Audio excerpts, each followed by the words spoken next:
takes a while. Okay, so welcome back to our sessions, everyone. We have with us our guest, our respected resource person, Professor Debali Mukherjee Leonard, but I will take the privilege of calling her Debalidi. So Debalidi, তোমাকে অনেক অনেক স্বাগত জানাই আমাদের মধ্যে। I have already circulated her official profile in James Madison University so that I don't have to spend a long time discussing those, because she has a very fairly large CV and many things to talk about her achievements. But I will request all of you to familiarize yourself, because she will be speaking about many other things. But I should mention that she is the professor and coordinator of the World Literature, and she is the Root Distinguished Professor at James Madison University. So among her areas of interest, we have the mention of world literature, South Asian literature and film, women's literature, and gender studies and literature of the partition of India. And I should mention also that she has already translated a number of very important works of Bengali fiction by Sunil Gangobadhyay, যেটি সম্বন্ধে একটি ইন্টারভিউয়ের link আপনাদের আমি দিয়েছিলাম, যাতে আপনারা বেশ কিছু জিনিস জেনে আসতে পারেন, এবং বাণী বসুর উপন্যাসটি, যেটির ব্যাপারে যেটির টাইটেল চেঞ্জ ইত্যাদি সমস্ত কিছু নিয়েই আজ আলোচনা হবে। তো দেবালিদিকে অনেক অনেক ধন্যবাদ আমাদের মধ্যে আসার জন্য। আমরা আগ্রহ নিয়ে অপেক্ষায় ছিলাম দেবালিদির জন্য। আমি আর একদম সময় নেব না। আর আমি একটু জাস্ট একটা কথা বলে রাখি দেবালিদি, আমাদের কেউ কেউ বেঙ্গলের পার্টিশন লিটারেচার নিয়ে বেশ কিছু প্রশ্ন জমিয়ে রেখেছেন বিভিন্ন সেশনে। আমি ওনাদেরকে অনুরোধ করেছি যদি শেষে সময় থাকে সে নিয়ে আপনার সাথে একটু আলাপচারিতায় ওনারা যেতে পারেন। তো দেবালিদি, ওভার টু ইউ। আমি থাকলাম, চ্যাট বক্সে ওনারা প্রশ্ন কমেন্টস থাকবেন, আমরা শেষে সেগুলি নিয়ে বিস্তারিত আলোচনা করব। Over to you. নিশ্চয়ই। Good evening. Thank you for your kind introduction, Debaditto. I'm deeply honored to be here today, and I thank Debaditto and the organizers of Manikchok College's add-on course and the departments of Bengali and English for inviting me. It is my privilege to be asked to talk about something I love. Finally, I want to thank members of the audience for your presence here on a Sunday evening. To provide you with a roadmap of sorts for the talk, I will speak for about 45 minutes and leave time for the Q&A. I will be speaking on translating Bengali women's writings, and while the texts I circulated are by Radharani Devi and Aparajita and Bani Boshu's novel, I will also draw upon other writers whose work I have translated. Since previous speakers in this add-on course have discussed the theoretical underpinnings of translation, I will keep the focus of my talk chiefly on the choices I have made as a translator and the challenges I have encountered. My presentation will be bilingual, although the percentages between the use of Bangla and English will be roughly around 10 and 90. And for that, I apologize in advance. There is little doubt that a much larger number of books are translated every year from English into Bangla than are from Bangla into English. And even fewer of those works that are translated from Bangla are written by women. Among women writers, Mahashita Devi's work has found readers both nationally and internationally. Their international reach can be attributed to Gayatri Chakraborty Spivak's excellent translations. Spivak's In Other Words, Essays in Cultural Politics, published in 1988, included her translations Draupadi and the Breast Giver, and a later collection entitled Imaginary Maps, published in 1994, included Daulati the Bountiful, The Hunt, and Pterodactyl. However, much of her readership abroad has been confined to academia. In this regard, Bani Boshu's work has had a more popular reach, although perhaps nationally. At least 9 of her works of fiction are available in English translations. These include The Enemy Within, published in 2002.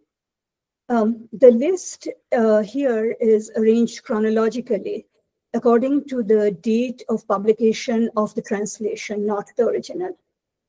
So to begin again, The Enemy Within, published in 2002. The Birth of the Maitreya in 2004. Dark Afternoons, 2007. The Fifth Man, 2014. Khonamihir's Mound, 2016. Gandharvi, The Life of a Musician, 2017. A Plate of White Marble, 2020. Moom, also in 2020, and The Continents Between in 2024. A few of her works have also been translated into other Indian languages, Hindi, Marathi, and Oriya. As for their international reach, that question can sometimes be complicated by other factors. I will use The Continents Between as an example here. Penguin Random House India has the distribution rights of my translated novel to India alone. It does not have global rights. It is not my doing. But as a result of this, the book is not widely available outside India. It is not available in any bookstore in the United States. However, it is available in the US on Amazon.com, but only from third-party sellers who set prices that are sometimes exorbitant. Compared with the national reach of Bani Boshu's work through translation, Radharani Devi, or Aparajita, has not been so lucky. When Radharani Devi's Aparajita poems were first published during the 1930s, they were wildly popular. She was the first Bengali woman poet to gather a large literary following and had numerous imitators, including the poet Jagadish Bhattacharya, who modeled his College Boy series of poems on her work, as did many others. In fact, the poems were so popular that when Radharani Devi decided to silence Aparajita, her publisher, Gurudas Chattopadhyay and Sons, approached Hirendra Narayan Mukhopadhyay to write poetry in a similar vein. Trend-setting in spirit and tone, Aparajita Devi's poems are refreshingly free of Tagore's towering influence, yet they have been neglected by publishers and translators. The Aparajita poems were not reprinted until the early 1990s, when they were gathered by Radharani Devi's daughter Nabanita Debsen and published as the Aparajita Rachanabali. In 1986, 2 years after its publication, the Aparajita Rachanabali received the Rabindra Puraskar. However, without available translations, the Aparajita poems, or for that matter, also the poems published under Radharani Devi's name, were confined to readers of Bangla alone. So I'm delighted that my translations of 3 of Aparajita Devi's poems and 2 by Radharani Devi will be the first English renderings of her poetry. The translations will be brought out by the literary journal Meridians in the journal's 25th anniversary, which is scheduled for publication in October of 2025. Perhaps I should mention here that it is to avoid copyright problems that could arise with the journal or the publisher, Duke University Press, that I have circulated only excerpts from a few of my translations rather than the entire poems. This is why what you received were fragments and not the poems in their entirety. My journey as a translator began with an essay by Jyoti Mapsekar. I joined a collaborative project to translate one of her essays from English into Bangla. It was a translation of a translation, since the original had been composed in Marathi, which had been subsequently translated into English, and which our group was translating into Bangla. I have no idea what became of it. Therefore, I count my translation of Jyotirmoy Devi's short story, Shei Cheleta, or That Little Boy, as my entrance into this field. I translated it because I wanted to use it in a chapter I was writing on the partition for my doctoral dissertation. An earlier speaker on this forum, Yashodhara Raichaudhuri, noted that translation is always a work in progress. I agree with her. Even years after the publication of That Little Boy in 2002, I have returned to my translation many times, wondering if I could replace X with Y, or rephrase part of a sentence, and if that would convey the meaning to the reader even more effectively. Because in the end, translation is a lifelong conversation with the original work, as much as it is a conversation with readers. And the translator has a responsibility towards both the source text and the reader, and hopes to be perfect. I translated Aparajita Devi's poems not only due to their originality, which when I first heard one of her poems, Badul Bilash, felt like a gust of fresh air over the serene, decorous landscape of Bengali women's literature, but also on account of what I saw as an act of self-translation. I'm sure that many of you are familiar with Aparajita's origin story. In case you're not, I will outline it briefly. In the winter of 1930, author and editor Swarnakumari Devi hosted a gathering of the Calcutta literati. At that event, writer and literary critic Pramodha Chaudhuri claimed that contemporary Bengali women authors had adopted a male aesthetic and lacked a genuinely feminine voice. Poet Radharani Dotto disagreed with him. She insisted on the blending of both masculine and feminine personae within the creative artist. But she was unable to persuade Chaudhuri, so she decided to prove him wrong. Radharani proceeded to supply the feminine voice Pramodha Chaudhuri called for. It was the start of a successful literary experiment. Adopting the pen name Aparajita Devi, Radharani began composing poetry in a markedly feminine style.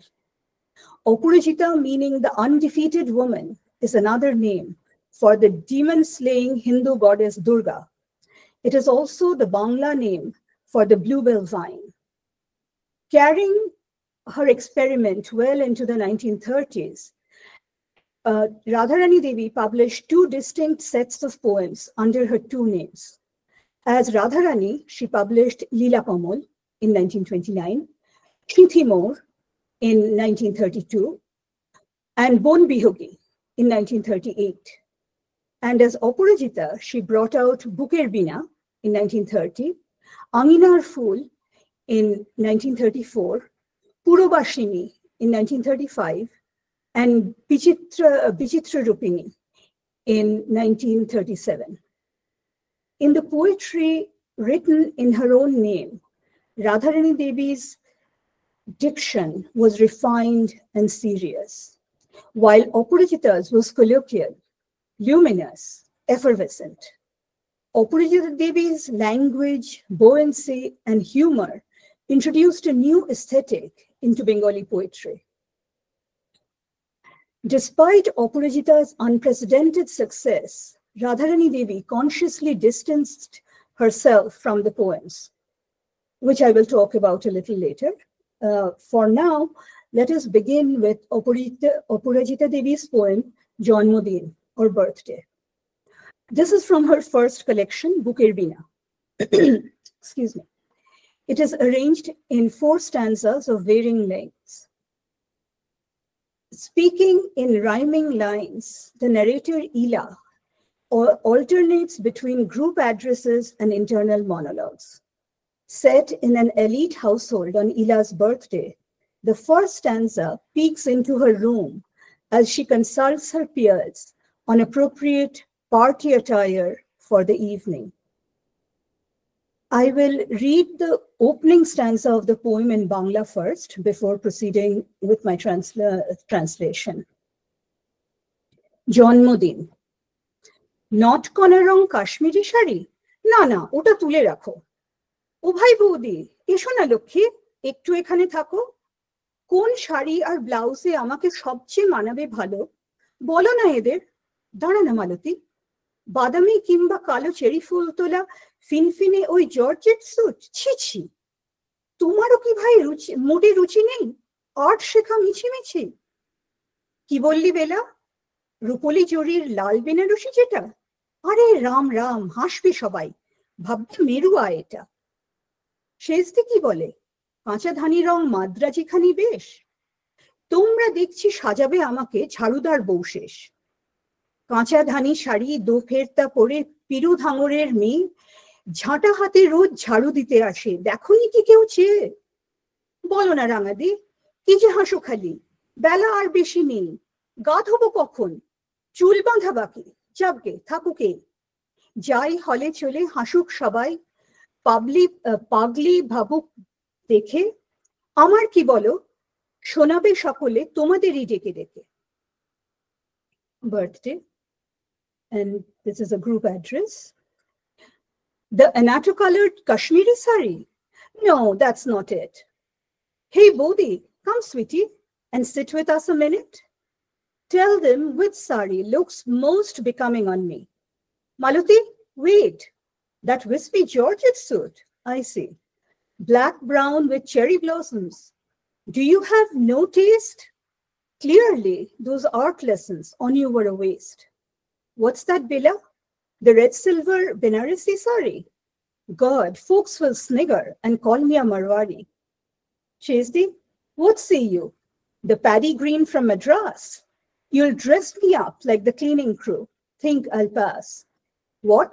Haven't you seen Piru's daughter every morning, all wrapped up in paddy green, broom in hand sweeping? Tell me, Rangadi, oh, stop laughing. There's little time. I have to shower, do my hair. Maybe I'll go just as I am. Seeing me, the guests will grin. They'll think she's insane. I don't care, because it's to you they'll come to complain.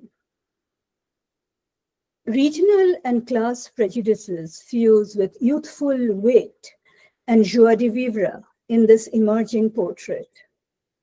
The poem transports the reader into a women's space where a group of family and friends have gathered to look through Ila's closet, share opinions on saris, exchange banter, and settle the timeless question, what to wear. Before moving to the second stanza of the poem, I want to pause briefly to address certain translation-related issues. First, I want to mention that I favor retaining Bangla kinship terms in my translations. So in the second line, I used Bodhi rather than translate it as sister-in-law. I did this because first, sister-in-law sounds both inelegant and unnatural as a mode of address. And secondly, it is quite imprecise. I will address this lack of precision in greater detail later when I talk about the continents between. Anyway, together with Bodhi, I have also retained Shesti and Rangati, and elsewhere in this poem, Chordi and Dada. Given that the translations will be placed in an American journal, I have added the descriptions of these kinship-related addresses after the poem for the benefit of readers not familiar with the terms. Another issue relating to word choice, Shabdachayan, which I encountered while translating this poem, also occurs in the second line. The original line reads, "O bhai Bodhi, isho na Lokhi, ekটু ekhane thako," which I translated as, "Hey Bodhi, come sweetie and sit with us a minute." The issue is the translation of Lokhi in the specific context. এই লক্ষ্মী শব্দটি কিভাবে অনুবাদ করা যেতে পারে?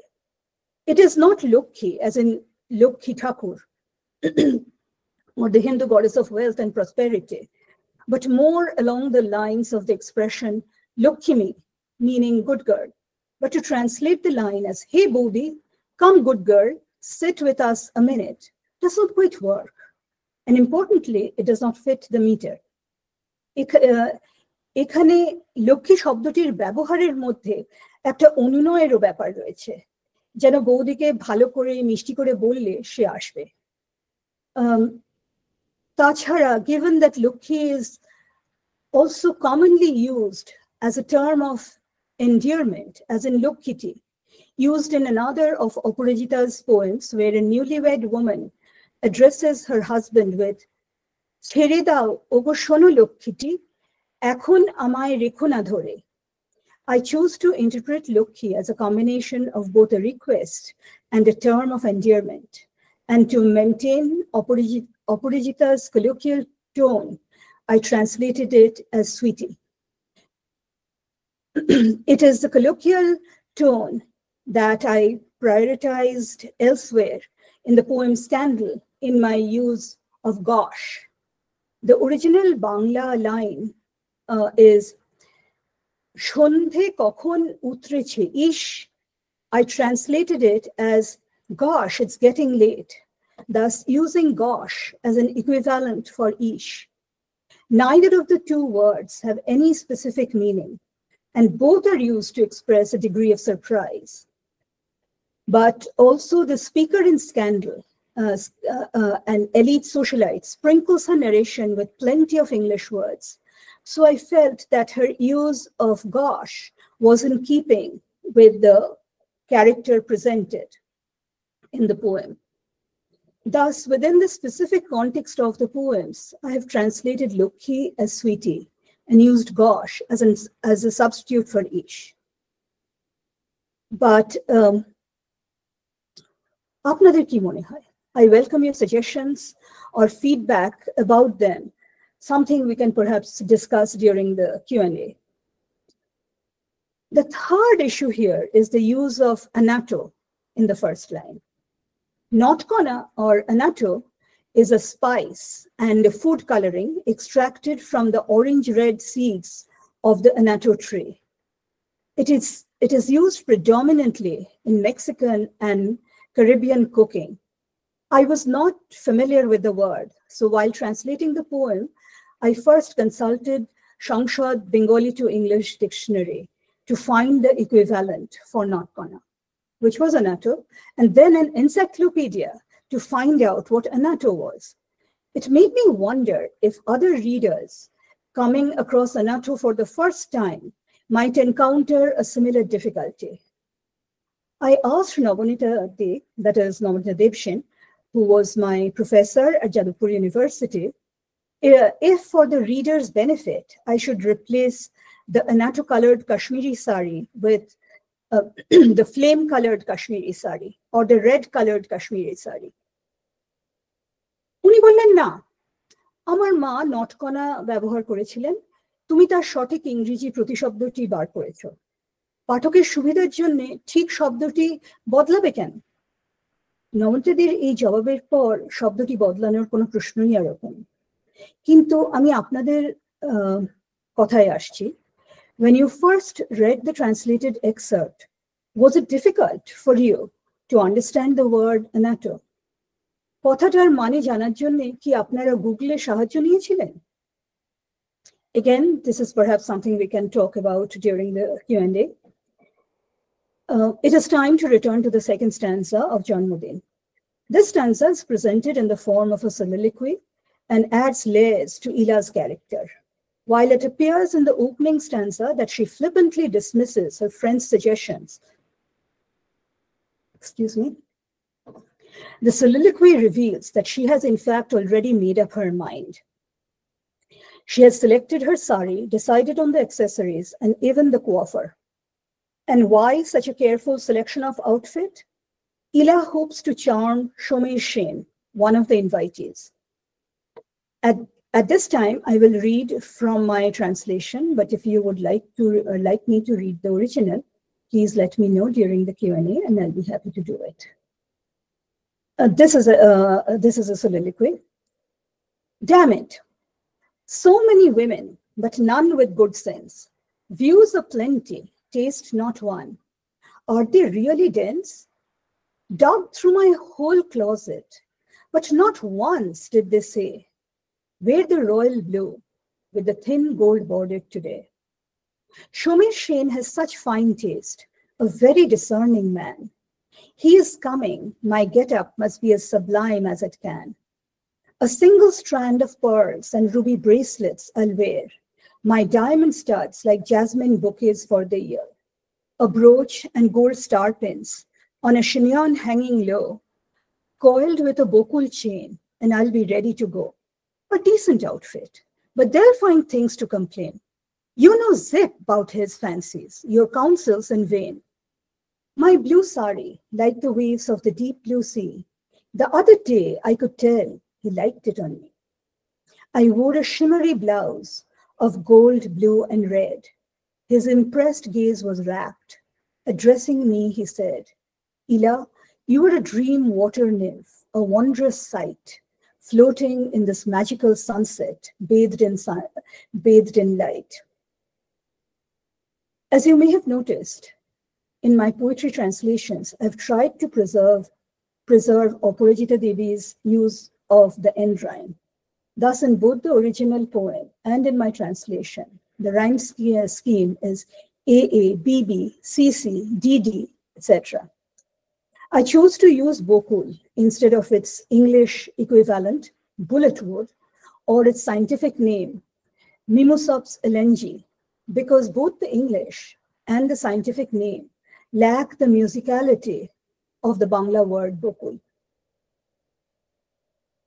If you read the excerpt from Radharani Devi's poem Solicitation, together with Aparajita Devi's poems Birthday or Scandal, you will note how vastly different the poetic voices are.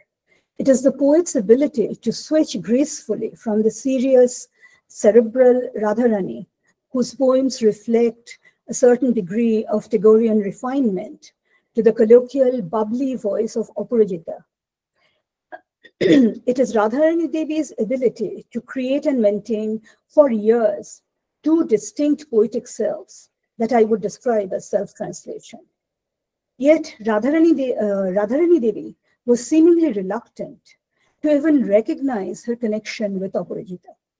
Namrita Debshen notes in her introduction to the first volume of Radharani Devi Rachana Sankalan, or Radharani Devi's collected works, that many years after Radharani Devi had published her poetry, she would sometimes revise them, but she never returned to the Aparajita compositions, remarking that Aparajita wrote the poems. How can Radharani alter them?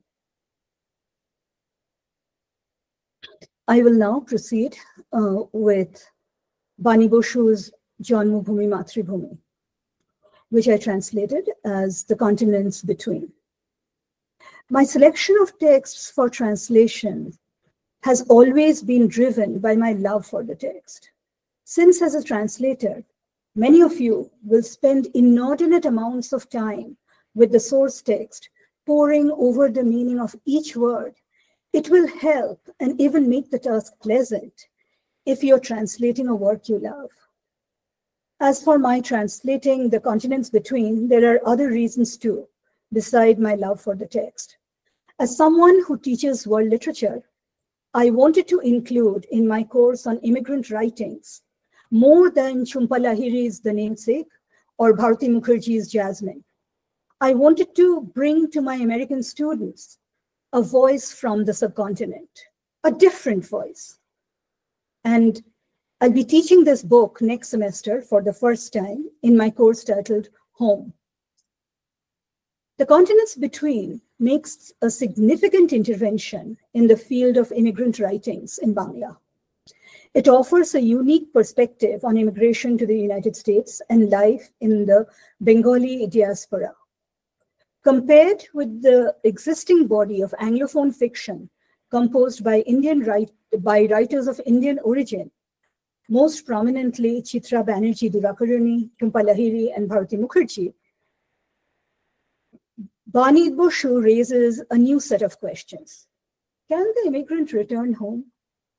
Is it fair for Sudip Mukherjee to demand that his wife, specifically his wife and daughter, relocate to India because he is haunted by guilt for his abandonment of his filial responsibilities towards his aging father? And is it possible, as Sudip hopes, to retrieve his lost past? In other words, to return to the life he and Kamalika had lived in Calcutta before immigrating to the United States. And relatedly, does Kamalika even want that life back? Further, is it not a denial of time, of history, to expect that circumstances in Calcutta, the people, familial bonds, even the cityscape, remain unchanged? That is, they stay just as they had been 15 years before. Banidhi is, so far, the only writer to explore in this novel the possibility of permanent return. And finally, as an immigrant myself, the novel had personal resonances for me. In the process of publishing my translation of the novel, much has changed. And as Debaditya pointed out, the first thing that might strike you is the change in the novel's title. How did Janmabhoomi Matribhumi become The Continents Between? While working on the translation, I had titled it Native Land, Motherland. However, Native Land, Motherland did not carry the poetic resonances of the Bangla original. My editor at Penguin Random House made a few suggestions about the title. To the Homeland, For the Motherland, the Homeland, and The Continents Between Home and Us. I decided to go with the third option, but I cut it a little short. Other changes also took place. For instance, the inclusion of the family tree, the headings for each chapter, and the inclusion of the name of the narrator at the beginning of the chapter. None of these are there in the original text, and I will show you what it looks like. I hope you can see. Can you? I can see that.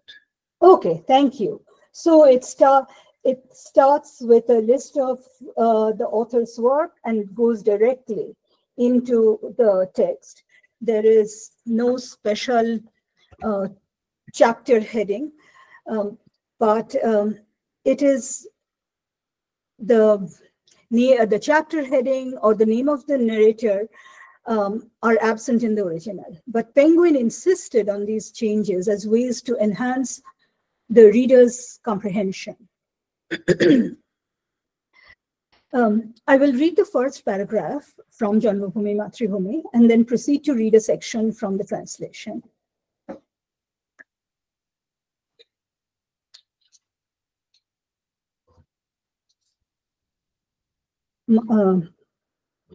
মার্চের 10 তারিখ হয়ে গেল, কিন্তু এখনো দেখছি দু একদিন অন্তর অন্তরই ব্রুকলিনের আকাশ তুষার ঝরিয়ে চলেছে। 15টা শীতের মধ্যে 13টাই আমাদের কেটেছে দক্ষিণে, যেখানে কর্কট ক্রান্তির নিকটবর্তী হওয়ার দরুন আবহাওয়া অনেকটা নম্র। শীতটা শুধু একটু কড়া, দিল্লির শীতের মতো। তাও জানুয়ারির পরই শীত পাত্তারি গুটোয়। এত তুষার বা ব্লিজার্ড আমাদের অভ্যেস নেই। বৃষ্টিপাতের মতো তুষারপাতও আমার মতে কাছের আড়াল থেকে উপভোগ করবার জিনিস, বেরোতে হলেই চমৎকার। গত বছরটা শীতের মরশুমে পালিয়েছিলাম অস্ট্রেলিয়ায় একা, 7 সপ্তাহের মতো লেকচার ট্যুর। দক্ষিণ পূর্ব অস্ট্রেলিয়ার কিছুটা ওই সুবাদে ঘুরে আসাও গেল। উত্তর যুক্তরাষ্ট্রের শীতের কামড়টাও এড়ানো গেল। আমি বরাবরই শীতকাতুরে। আমার স্ত্রী কমলিকার আবার গরম সয় না। হিউস্টনের গরমটা এক এক সময় ট্রপিক্যাল হিটের কাছাকাছি পৌঁছে যায়। তার উপর আছে গালফ অফ মেক্সিকো থেকে ছুটে আসা নখদন্ত বিশিষ্ট হারিকেন। হিউস্টন থেকে নিউ ইয়র্ক প্রথম ঝোঁকে আবহাওয়া বদলটা মন্দ লাগেনি। আমার বন্ধু জ্যোতি বরাবরই এখানে, ব্রঙ্কসের হাসপাতালের সঙ্গে জড়িত ব্যস্ত ডাক্তার। ও আশ্বাস দিয়েছিল স্প্রিং সেমেস্টারের মধ্য ও অন্তভাগে খুব সুন্দর আবহাওয়া পাওয়া যাবে। শহরের উত্তর দক্ষিণে বিস্তৃত বীথিকাগুলোর মধ্যে দিয়ে ড্রাইভ করতেও তখন খুব ভালো লাগে।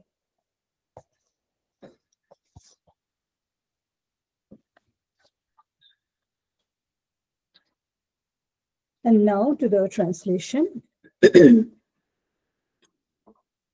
It is already the 10th of March, but there's no stopping the snow pouring down from the Brooklyn sky. 13 of the 15 winters we have spent in this country were in the south, where proximity to the Tropic of Cancer makes the climate milder. The winters only slightly harsh, like the winters in Delhi. What's more, it's over by the end of January. So we aren't quite accustomed to so much snow or blizzards. I feel that snow, like the rain, is best enjoyed from behind a window pane. It's when you step outside that the cold really hits you. Last winter, I escaped to Australia alone on a 7-week lecture tour. It was an opportunity to sightsee around southeastern Australia, while also dodging the sting of Northern American winters. I have always been rather sensitive to cold. My wife, Komalika, on the other hand, can't stand the heat. In Houston, the temperatures would sometimes rise to tropical levels. On top of that, there were the hurricanes rushing in from the Gulf of Mexico, all fangs and claws bared. So the weather seemed rather agreeable when we moved to New York from Houston, if only at first. My friend Jyoti is a long-time resident here, a busy doctor at the Bronx Hospital. He assured us that the weather would be pleasant from the middle of the spring semester through to its end. At that time of the year, it's lovely to drive down the wide tree-lined boulevards to the north and south of the city. Excuse me. So did Brooklyn's personality change this year? To me, she seems like a beguiling Jewish woman veiled in mystery. Not only is it cold outside, but there's also some scattered wind. The strangest thing is that sometimes from the cold, there emerges a warm golden day, like grilled shrimp straight from the oven. Then the overcoats, mitts, and scarves are off. A vacation mindset seeps into me, even though there's none. I want to say to them, no school or work today. Come, let's drive up the highway towards Buffalo. Our route peppered with scenic urban sprawls and watercolor villages.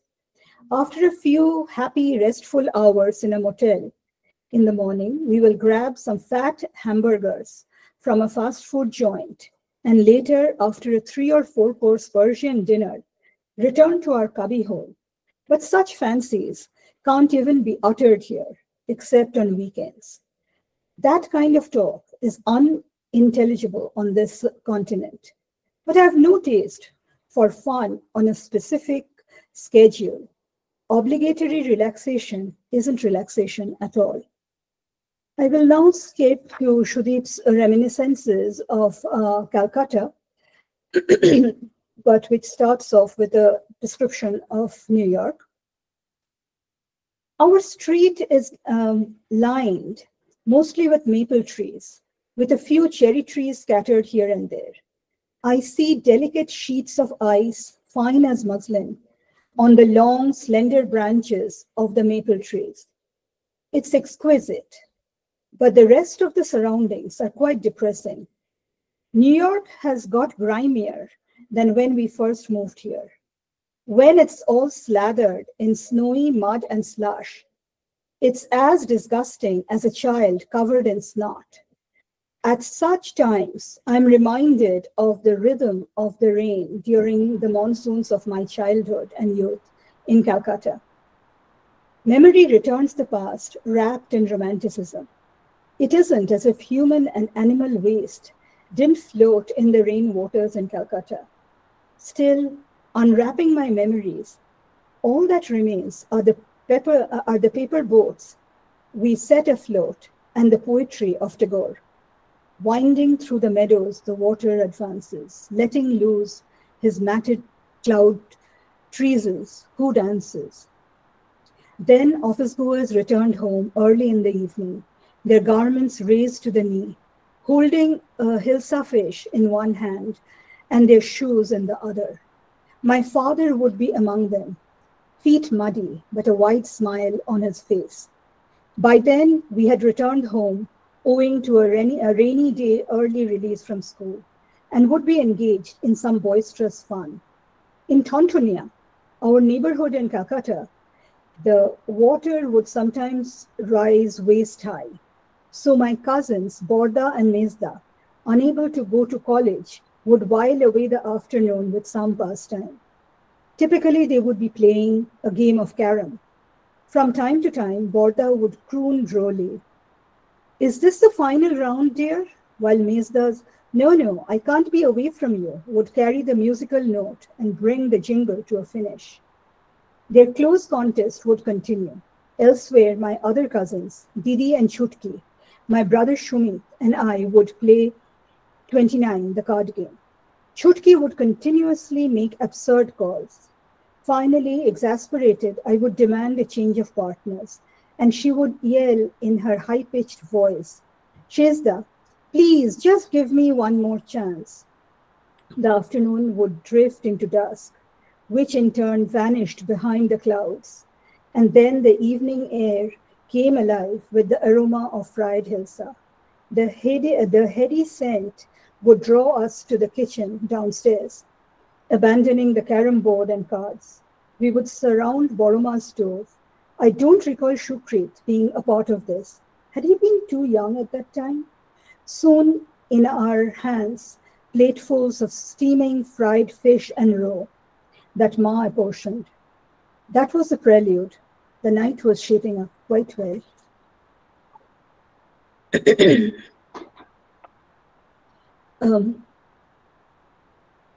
I find it fascinating that while Banidi presents a description of New York in winter, when I met Banidi in person after the publication of The Continents Between, she told me that she had not visited the United States at the time she wrote this novel. She has drawn from her readings and her imagination to present something so vividly. In this segment, as I mentioned earlier, my translations retain Bangla kinship terms. This is because, as in other Indian languages, Bangla kinship terms capture precisely the nature of the relationship. So where English uses uncle, Bangla has 5 different forms: Jatha, Kaka, Pishe, Mama, and Mesho. These state whether the relative is on the paternal side or the maternal, and whether the relationship is one of shared blood or based on marriage. Where possible, I have explained them within the text, but mostly I have included them in the notes section. Now about the notes section. As a reader, I favor an uninterrupted flow of the narrative, which is why I avoid footnotes in my translations. In the past, with Jyotirmoy Devi's short story Shei Chileta, or that little boy, and Sunil Gangopadhyay's Rokto or Blood, I used superscripts in the main text to mark words that might require an explanation and explain them in the notes. But with continents between, I did away with markers within the text. However, for the information of readers, I did add a notes section, thereby making it optional for readers to consult the notes if they so choose. The entries in the notes elaborate upon those few Bengali words retained in the few Bangla words retained in the translation, mostly names of food items. They elucidate Sanskrit verses used in the text, and most importantly, explain the intricate kinship terms preserved in the translation. I worked on the translation in consultation with Bani Basu. I would email her the chapters I had finished or call her over the phone when I was stuck on a word. But discussing the subtleties of literature over unreliable phone connections proved to be quite challenging. When I was debating with myself regarding how to translate Thakur Ghar, or whether to leave it untranslated and explain it in the notes, Banidi suggested that I use Puja Room. I also consulted her on the use of italics for words originally in English in a text translated into that language. There are parts of Aratrika's narration where the Bangla is generously sprinkled with English words. For instance, on page 51 of The Continents Between, the sentence is, "It's so much fun, cheering, leering, leaping, lifting, grabbing, gripping, flying, flinging, singing, gleaming." Beginning with cheering through the end of the sentence, that chain of verbs have been transliterated into Bangla in Janmabhoomi Mathrubhumi.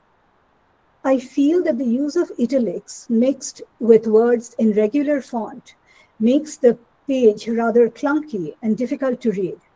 So I consulted Banidi on the matter. She told me that she was fine with whatever decision I made on the subject. I decided not to use italics.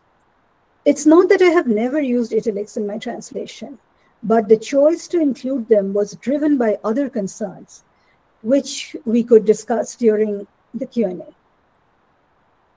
While consulting with the author during the process of translation is desirable, it may not always be possible. In fact, The Continents Between is my only translation where I have had the privilege of discussing the book with the author herself. In the case of Radharani Aparajita poems, in the case of the Radharani and Aparajita poems, I had the next best thing. I was able to discuss issues of translation with Namanita Devi, Radharani Devi's daughter and the poet herself. But these opportunities are rare. When I began working on translating Sunil Gangopadhyay's novel Rokto or Blood in 2018, the author had passed away. So I read his writings and read or listened to interviews he had given. And I came to know from one of his interviews on YouTube, excuse me, about his impatience with Indian English used in the translations of his works. Keeping his words in mind, I have tried, insofar as is possible, to use standard English in all my translations. In her book, Translating Myself and Others, Jhumpa Lahiri, herself a writer and translator, who travels swiftly between the linguistic universes of English and Italian, notes that, and I'm quoting her, to write is to choose the words to tell a story, whereas to translate is to evaluate acutely each word an author chooses. While word choice or Shabda Chayan is fundamental to translation, things get a little blurry when it comes to idiomatic constructions. Jyotirmoy Devi's short story, That Little Boy, I'm aware that you do not have the text with you, and that is all right. I will outline the relevant section briefly. That little boy opens in Delhi in the 1950s, where a few college women have applied for a job in the Department for the Education of Adult Women. The job description states that the selected candidate will be required to teach some basic reading and the multiplication tables. The work is easy for a student in college, and to emphasize how easy it is, the narrator says, "E porano dal bhate cheo soja." A literal translation of the Bangla idiom into English as rice and lentils does not actually convey anything. So I opted for an English idiom that conveys the meaning but is not a literal translation. It was a piece of cake. I felt that this did not compromise the meaning of the original. While I feel that it is essential for the translator to remain faithful to the original, the faithfulness is not only to the letter of the source, but also, and perhaps more importantly, to its spirit. The translator's task is not simply to string together English equivalents for Bangla words. It is to convey the literary qualities and feel of the original. A good translation is imbued with the spirit of the original.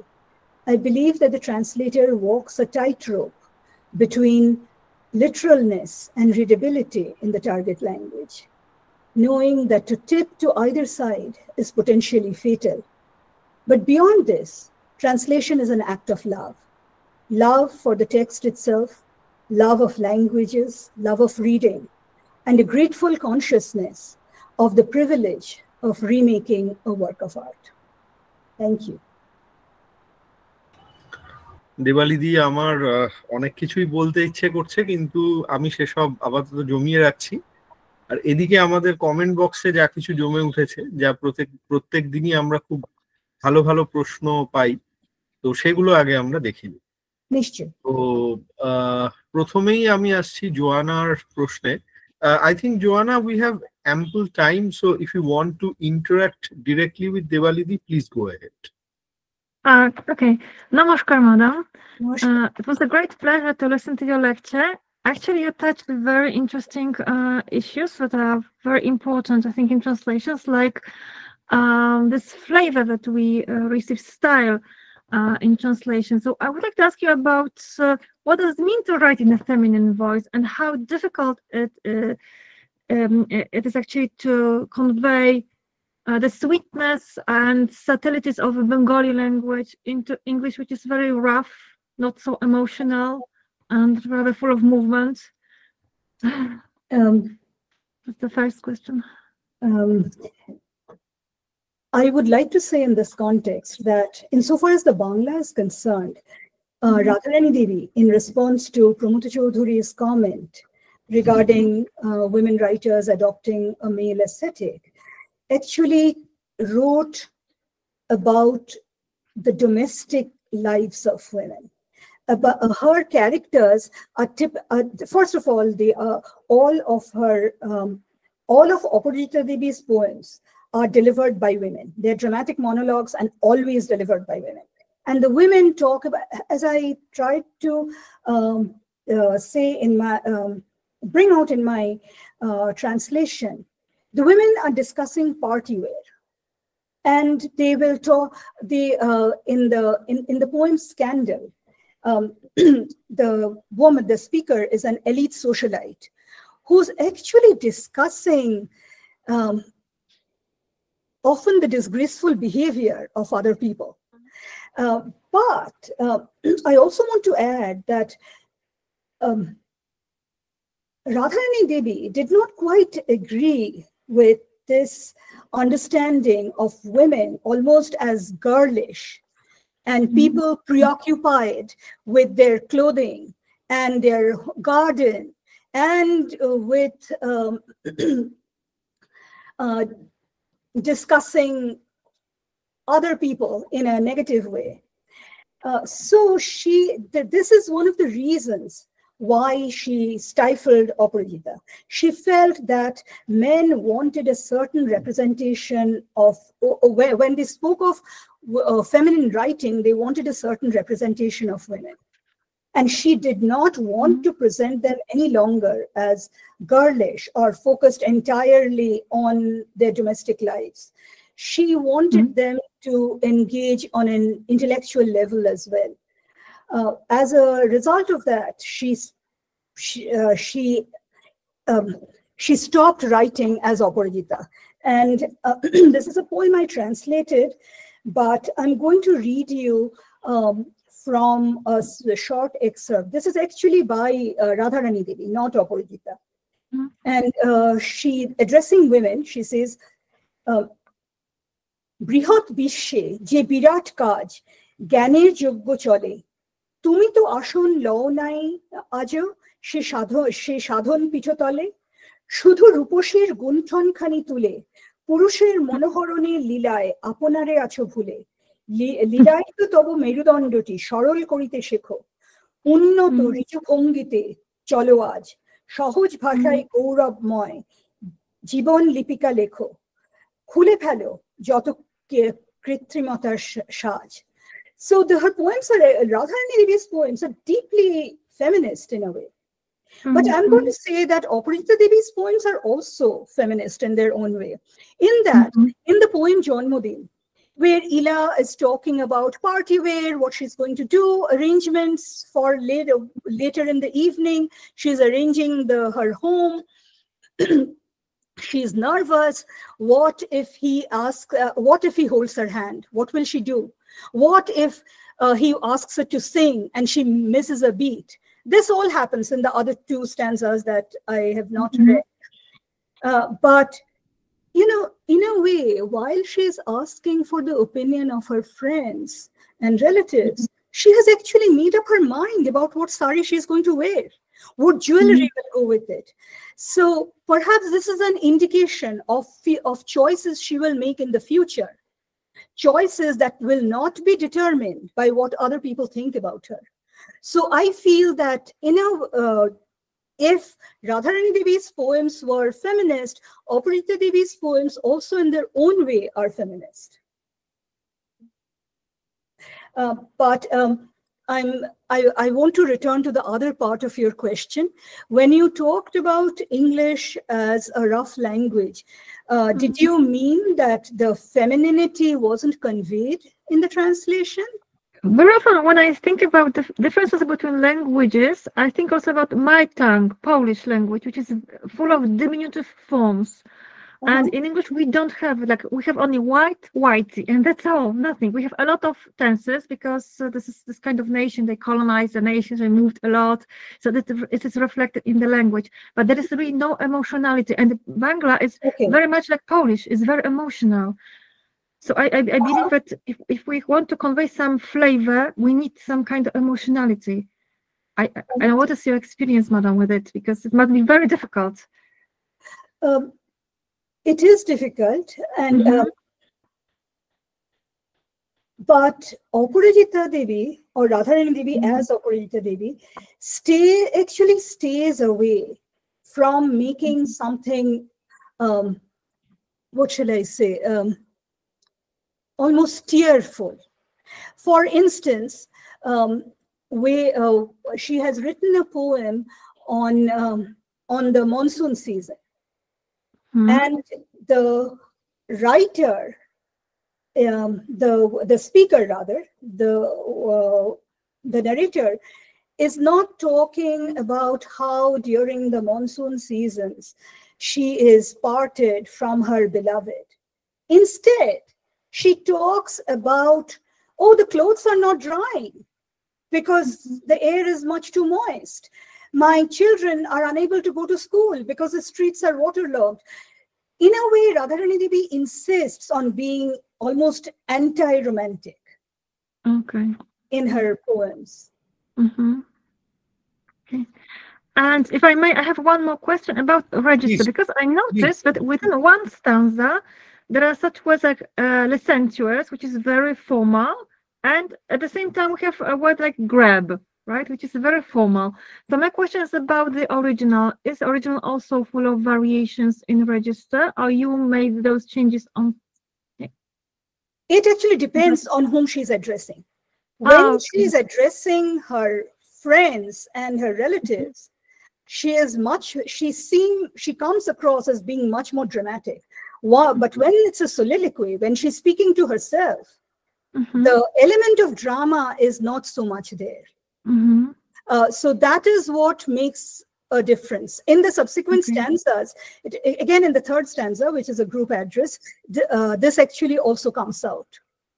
She's worried that she's not going to get the time to dress up. And why does she have to make all the preparations for the party? But when she turns to the fourth stanza, she expresses her nervousness about meeting Somesh Sen again.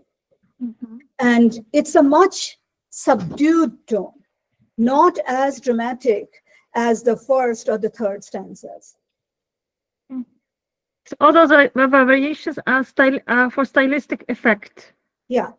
Okay. So yes. That's great. Yes. So it's also a challenge for a translator to be sensitive to such. Very much so. Yes, it is. Context. Yes, but given that it depends on who's being addressed. I tried to modulate that in the translation. Interesting. Okay. Thank you very much. Thank you. Thank you, Joanna. Thank you.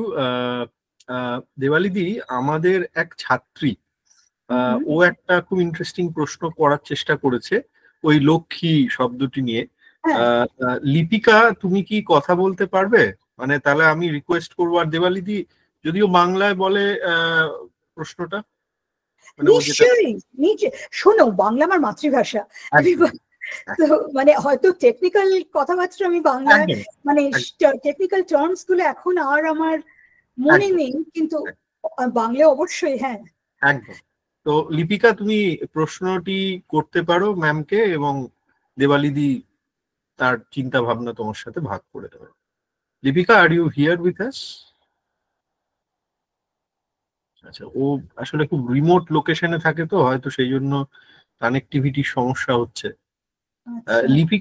Lipika, তুমি একটু যদি আমাকে প্রশ্নটা বাংলায় লিখে হোয়াটসঅ্যাপে পাঠাও, মানে ইংলিশে যেটা এসছে আর কি, ওখানে কিছু পোর্শন আমার মনে হচ্ছে মিসিং আছে। তো আমি আপাতত তোমার প্রশ্নটি না দেখে আমি পরেরটাতে যাচ্ছি, তুমি আমাকে একটু লিখে পাঠাও। তো তারপরে আমি চলে আসছি শ্রিতা, আমাদের আরেকজন পার্টিসিপেন্ট। শ্রিতা প্রশ্ন করছেন। শ্রিতা, আপনি ইন্টারঅ্যাক্ট করতে পারেন, আমাদের যথেষ্ট টাইম রয়েছে। ওকে, ধন্যবাদ। ম্যাম, আমি দিল্লি বিশ্ববিদ্যালয় থেকে বাণী বসুর ন্যারেটিভ টেকনিক নিয়েই পিএইচডি করেছি। আচ্ছা। এবং আপনি সেই বাণী বসুকে নিয়েই অনেক কিছু বলছেন। আমার একটা যেটা মনে প্রশ্ন জাগছে, যেটা আমি এখানে লিখেছি, সেটা হচ্ছে ঝুম্পা লাহিড়ী এবং বাণী বসু এরা দুজনেই মোটামুটি, যদি আমি নেমসেক এবং জন্মভূমি মাতৃভূমিকে সামনে রেখে দেখি, অভিবাসী ভারতীয় সমস্যাটাকে অ্যাড্রেস করছেন, তাই তো? হ্যাঁ। তো সেখানে কি আরাত্রিকা এবং গুগল গাঙ্গুলি চরিত্র দুটি পুরো একে অন্যের সিনোনিম হয়ে ওঠে না? আমার তো একরকম সমস্যায় আক্রান্ত বলেই ওদের মনে হয়। এটা একটা কথা। আর দ্বিতীয় যে প্রশ্নটা আমি লিখিনি, কিন্তু যখন কথা বলার সুযোগ হলো তখন জিজ্ঞেসই করি, সেটা হচ্ছে বাণী বসুর গান্ধর্বী তো 1993-তে লেখা। তো সেটা আপনি বললেন যে, মানে আমি সেটা জানতাম না, খুব রিসেন্টলি সেটা বছর 5 আগে ট্রান্সলেশন হয়েছে ইংরেজিতে, তাই তো? হ্যাঁ। তো এটা এত সুদীর্ঘ যাত্রাপথ পেরোতে হলো কেন? মানে আরেকটু আগে ট্রান্সলেশন হলো না, এতদিন সময় লাগলো, মানে আপনার যা মনে হয় আর কি প্রাথমিকভাবে।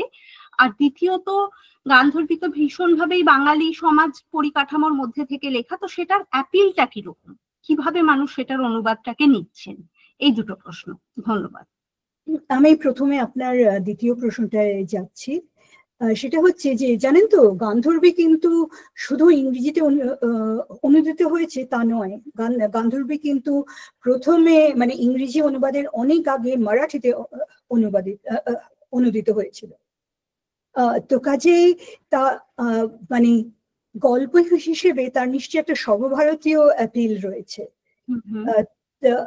কিন্তু কেন এতদিন পর, কেন মানে অরিজিনাল নভেলটি পাবলিশড হওয়ার এতদিন, এত বছর পরে অনুবাদ করা হয়, সেটা আমি ঠিক বলতে পারবো না। কারণ এটা বোধহয় নির্ভর করছে যে মানে অনুবাদক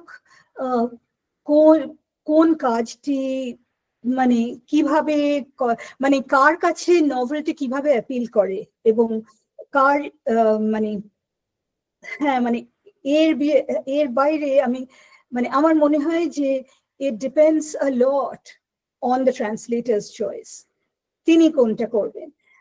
কারণ ইতিমধ্যেও দেখুন কন্টিনেন্টস বিটুইনেরই কথা, এটা কিন্তু প্রথম সিরিয়ালাইজড হয় আনন্দলোকের পুজো সংখ্যায় 1987-এ। হ্যাঁ, এবং বই হিসেবে আনন্দবাজার প্রকাশ করে, মানে আনন্দ পাবলিশার্স প্রকাশ করে বইটি 1988-এ। কিন্তু 1988-এ প্রকাশিত হওয়ার পরেও মানে এত বছর পরে এর প্রথম ইংরেজি অনুবাদ বেরোয় 2024-এ। মানে জানেন তো, আমি অনেকদিন ধরে আর কি বলবো পায়তারা করছিলাম যে এই নভেলটি ট্রান্সলেট করব, কিন্তু তার মধ্যে পিএইচডির কাজ ছিল, তারপরে পাবলিকেশন বের করার তাগিদ ছিল, তারপরে মানে কি বলে moving through the academic ranks in the US, এইসব কারণে না আর হয়ে ওঠেনি। তো কাজেই আমি অনেকদিন আগে আমার একজন বন্ধু, যিনি বাণী বসুর লেখার ব্যাপারে খুব ইন্টারেস্টেড, আমি তাকে জিজ্ঞেস করেছিলাম যে তুমি এই বইটা ট্রান্সলেট করার কথা কি ভেবেছো? তখন সে, কারণ এই বইটা আমার ভীষণ ভালো লেগেছিল, আমি এটা প্রথম এই 90-এর দশকে কোনো সময় পড়েছিলাম বইটি, মানে শিকাগোতে থাকার সময় আমার একজন বন্ধু, সে আমায় বইটি ধার দিয়েছে যে দেওয়ালি এই বইটা তোমাকে পড়তেই হবে, কারণ এই সমস্ত সমস্যাগুলি আমরা নিজেরা প্রচুর আলোচনা করতাম। তো সেই 1900 মানে ওই 90-এর দশকে, মানে বোধহয় এই 98 সাল নাগাদ হবে, কিন্তু এত দিন লেগেছে আমার এটাকে অনুবাদ করার জন্য। আমি যে বন্ধুর কথা বলছিলাম, সে বলেছিল যে তার মনে হয় যে সে কোনোদিন আমেরিকায় আসেনি, কাজে তার মনে হয় যে সে যদি এটাকে অনুবাদ করে সেটা ঠিক অথেন্টিক হবে না। আমি আশা করি যে আমার কাজটি অথেন্টিক হয়েছে, কিন্তু আমি মানে সেটার বেস্ট জাজ আপনারা পাঠকেরা, মানে আমি তো বলতে পারছি না, আমার তো মনে হয় হ্যাঁ অবশ্যই হয়েছে। কিন্তু ম্যাম, আপনি যে কাব্যময় গদ্যের সাহায্যে শুরুটা করেছেন, যেটুকু পড়লেন সেটা শুনে মনে হলো একেবারেই জাস্টিস হয়েছে সোর্স টেক্সটের সঙ্গে, সুতরাং খুব খুব ভালো লাগবে যদি পড়তে পারি। Thank you. এবার আপনার দ্বিতীয় প্রশ্নটাতে আসি, গোগোল আর আরাত্রিকা। দেখুন, এদের মধ্যে না আমার মনে হয় একটা মৌলিক তফাৎ আছে। সেটা হচ্ছে প্রথমত, সেটা হচ্ছে যে গোগোল কিন্তু কখনো ভারতবর্ষে ফিরে আসেনি, থাকবার জন্য আসেনি। সে জানতো তার বাবার স্যাবাটিক্যাল 1 বছরের জন্য, তারপরে সে ফেরত যাবে। কিন্তু আরাত্রিকা অন্যদিকে ভারতীয় সমাজকে মানে এমব্রেস করার চেষ্টা করেছিল সেখানে, এবং তাছাড়াও একজন মেয়ে হিসেবে তার নানাবিধ সমস্যা হয়, যেমন কেন সে ছোট জামা কাপড় পরতে পারছে না, মানে তাকে কেন বারণ করা হচ্ছে যে এই জামাটা পরো না, বা এই জায়গায় যেও না। এই সমস্যাগুলি কিন্তু গোগোল কোনোদিন সম্মুখীন হয়। তার একজন বোনও আছে, সোনালী, কিন্তু তারা তো দীর্ঘদিন ভারতবর্ষে থাকেনি যেমন আরাত্রিকা থেকেছে। কাজেই আমার মনে হয় যে সেই জায়গায় গোগোল এবং আরাত্রিকার মধ্যে তফাৎ রয়েছে, মানে সমস্যার চরিত্রগুলো ভিন্ন আর কি, তাই তো? হ্যাঁ হ্যাঁ।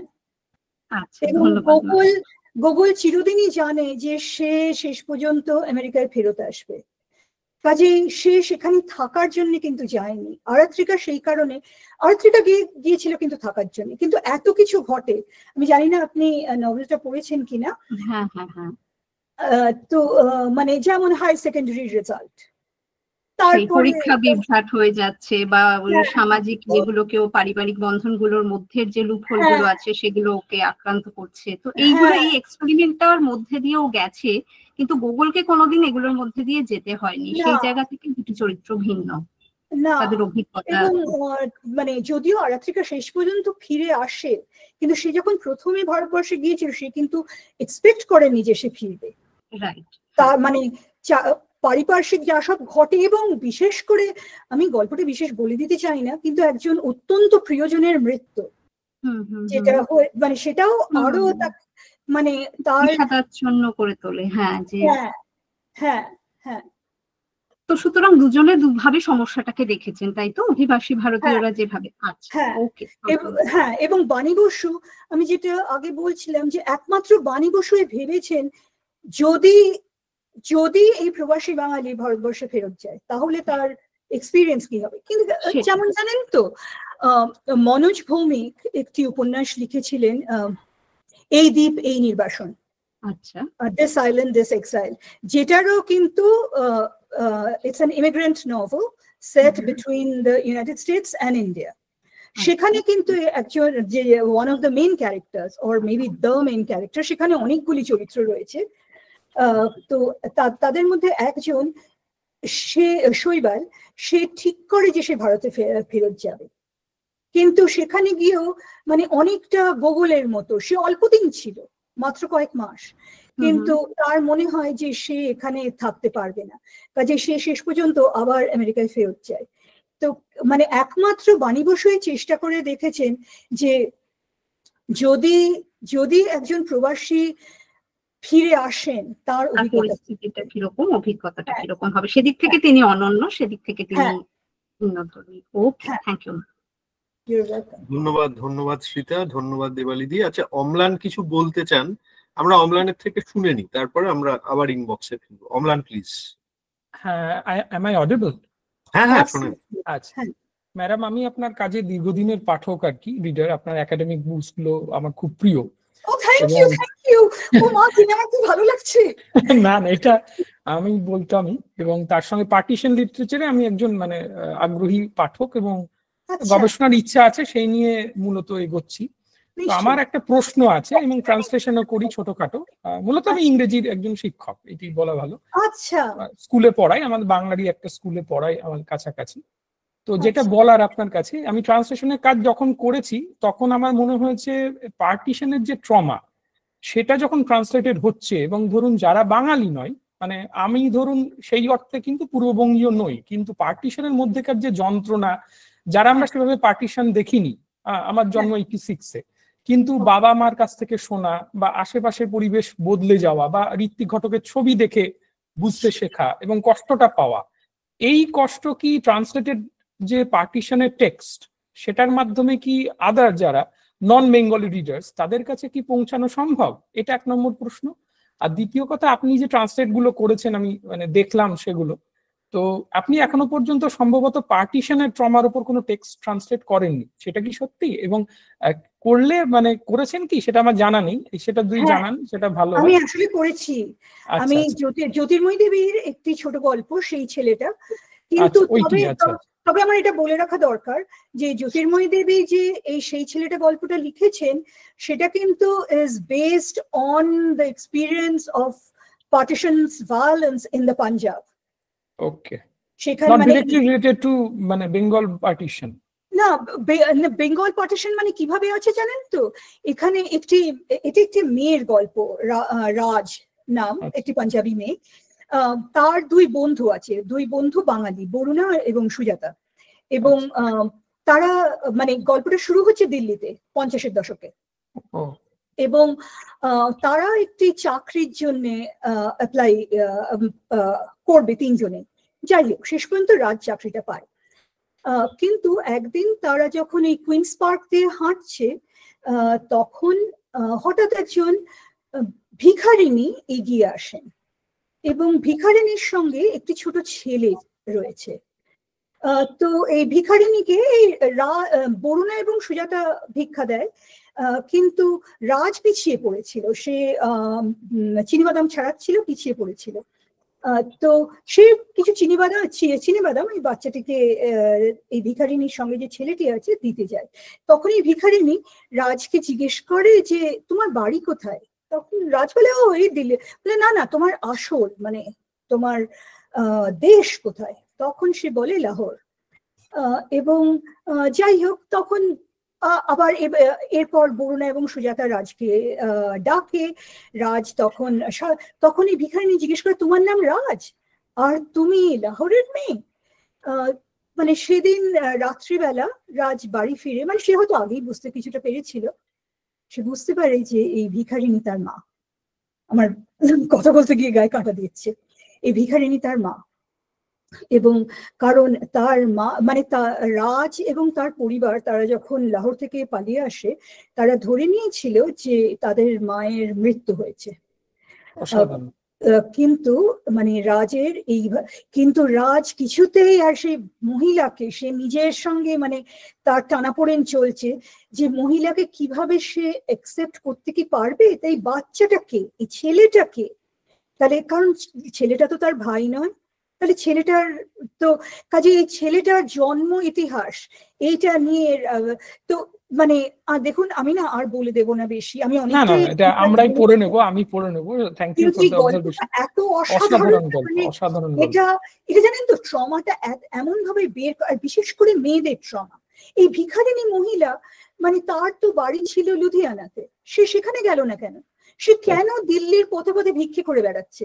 সেটাও রাজকে মানে সেই প্রশ্নটাও রাজের মনে জাগে। কারণ এই ভিখারিনীর মধ্যেও লজ্জার ব্যাপারটা আছে। তার যার সঙ্গে যা হয়েছিল যেদিন রাত্রিবেলা রাজের সমস্ত পরিবার পালিয়ে আসে, সেই লজ্জাটা তাকে আর মানে সে তার মেয়েকে সে যখন বুঝতে পারে যে এইটা তার মেয়ে, সে আস্তে আস্তে ফেরত চলে যায়। সে রাজের কাছ থেকে আর ভিক্ষা নেয় না। সে প্রথমে রাজকে জিজ্ঞেস করে যে আমাকে একটা ওড়না দেবে ইত্যাদি, কিন্তু সেই রাজের কাছ থেকে আর ভিক্ষা নেয় না, এবং রাজও বুঝতে পারে। এনিওয়ে আমি গল্পটা আর বেশি বলবো না, আর বলবেন না, তাহলে আমরা অ্যাবসলিউটলি পাঠকটা মানে পাবো না। তবে আপনার কাছে ওইটি সম্পর্কে অবজারভেশনটা যে পার্টিশনের ট্রমা কি আদৌ নন বেঙ্গলি যারা রিডার, যখন আমরা বেঙ্গল পার্টিশন রিলেটেড কোনো টেক্সট ট্রান্সলেট করছি, শর্ট স্টোরি বা নভেল, তখন কি সেগুলো পৌঁছাতে পারে? আমার মনে হয় যে সেটা পৌঁছানো সম্ভব অনুবাদের দ্বারা। কিন্তু আরেকটা কি জিনিস জানেন তো, মানে বেঙ্গল পার্টিশনের উপর যেসব গল্প, সেইগুলো they don't focus really on the violence, on the experience of violence, rather তারপরে কি হলো। মানে জ্যোতির্ময়ী দেবীর আরেকটি উপন্যাস এপার গঙ্গা ওপার গঙ্গা, যেখানে সুতারা হচ্ছে মেইন ক্যারেক্টার, সেই সব মেয়েদের কি হলো সেইটা নিয়ে আলোচনা করেছে। তবে আমার মনে হয় জানেন তো যে এটা পৌঁছানো তো অবশ্যই সম্ভব। ইনাক্ষী চ্যাটার্জি এপার গঙ্গা ওপার গঙ্গা ট্রান্সলেট করেছিলেন ইনটু ইংলিশ, নামটা হচ্ছে দ্য রিভার চার্নিং, এবং সেটা কিন্তু মানে বহু পঠিত উপন্যাস। তো আমার মনে হয় যে অবশ্যই অনুবাদের দ্বারা মানে অবাঙালি ভাষীদের কাছে, মানে অবাঙালি ভাষী হবে না, অবাংলা ভাষীদের কাছে পার্টিশনের ট্রমা পৌঁছে দেওয়া যায়, নিশ্চয়ই সেটা সম্ভব। এবং জানেন তো বাসবী ফ্রেজার একটা বিখ্যাত বই, হ্যাঁ, বেঙ্গল পার্টিশন স্টোরি, হ্যাঁ, তো ওখানেও মানে এটা আমার মনে হয় উনি করেছেন, কারণ এই মানে এই কাজটির খুবই জরুরি। কারণ কি জানেন তো, আমার নিজের গবেষণার মধ্যে দিয়ে আমার মনে হয় যে বেশিরভাগ লোকের ধারণা যে মানে ভায়োলেন্সের ইরাপশনটা পাঞ্জাবেই হয়েছিল, এবং বেঙ্গলে তেমন কিছু হয়নি, তার আর কি পার পেয়ে গেছে।